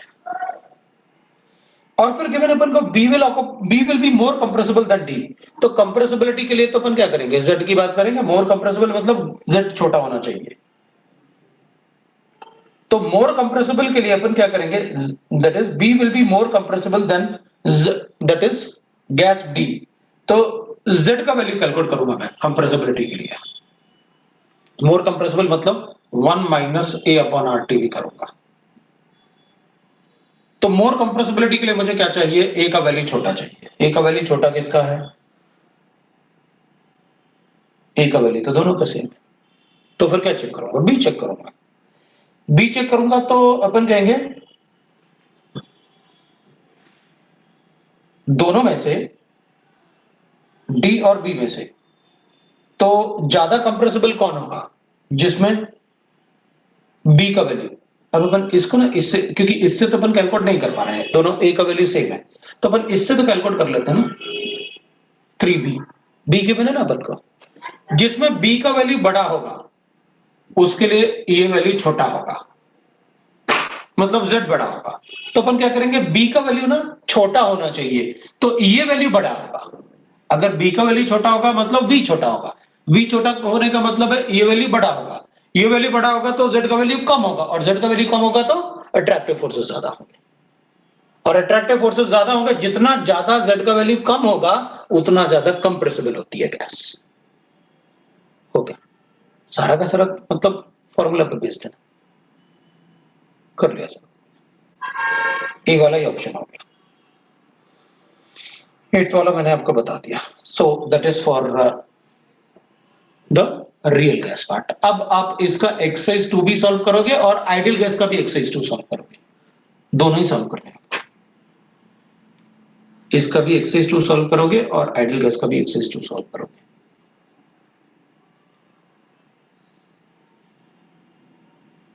एडवांस का क्वेश्चन 3 और 6 नेक्स्ट टाइम डिस्कस करेंगे, अभी खत्म class. Thank you sir. Okay, Bye, welcome, sir. Bye, sir. Bye everybody, bye. चलो भाई, थैंक यू।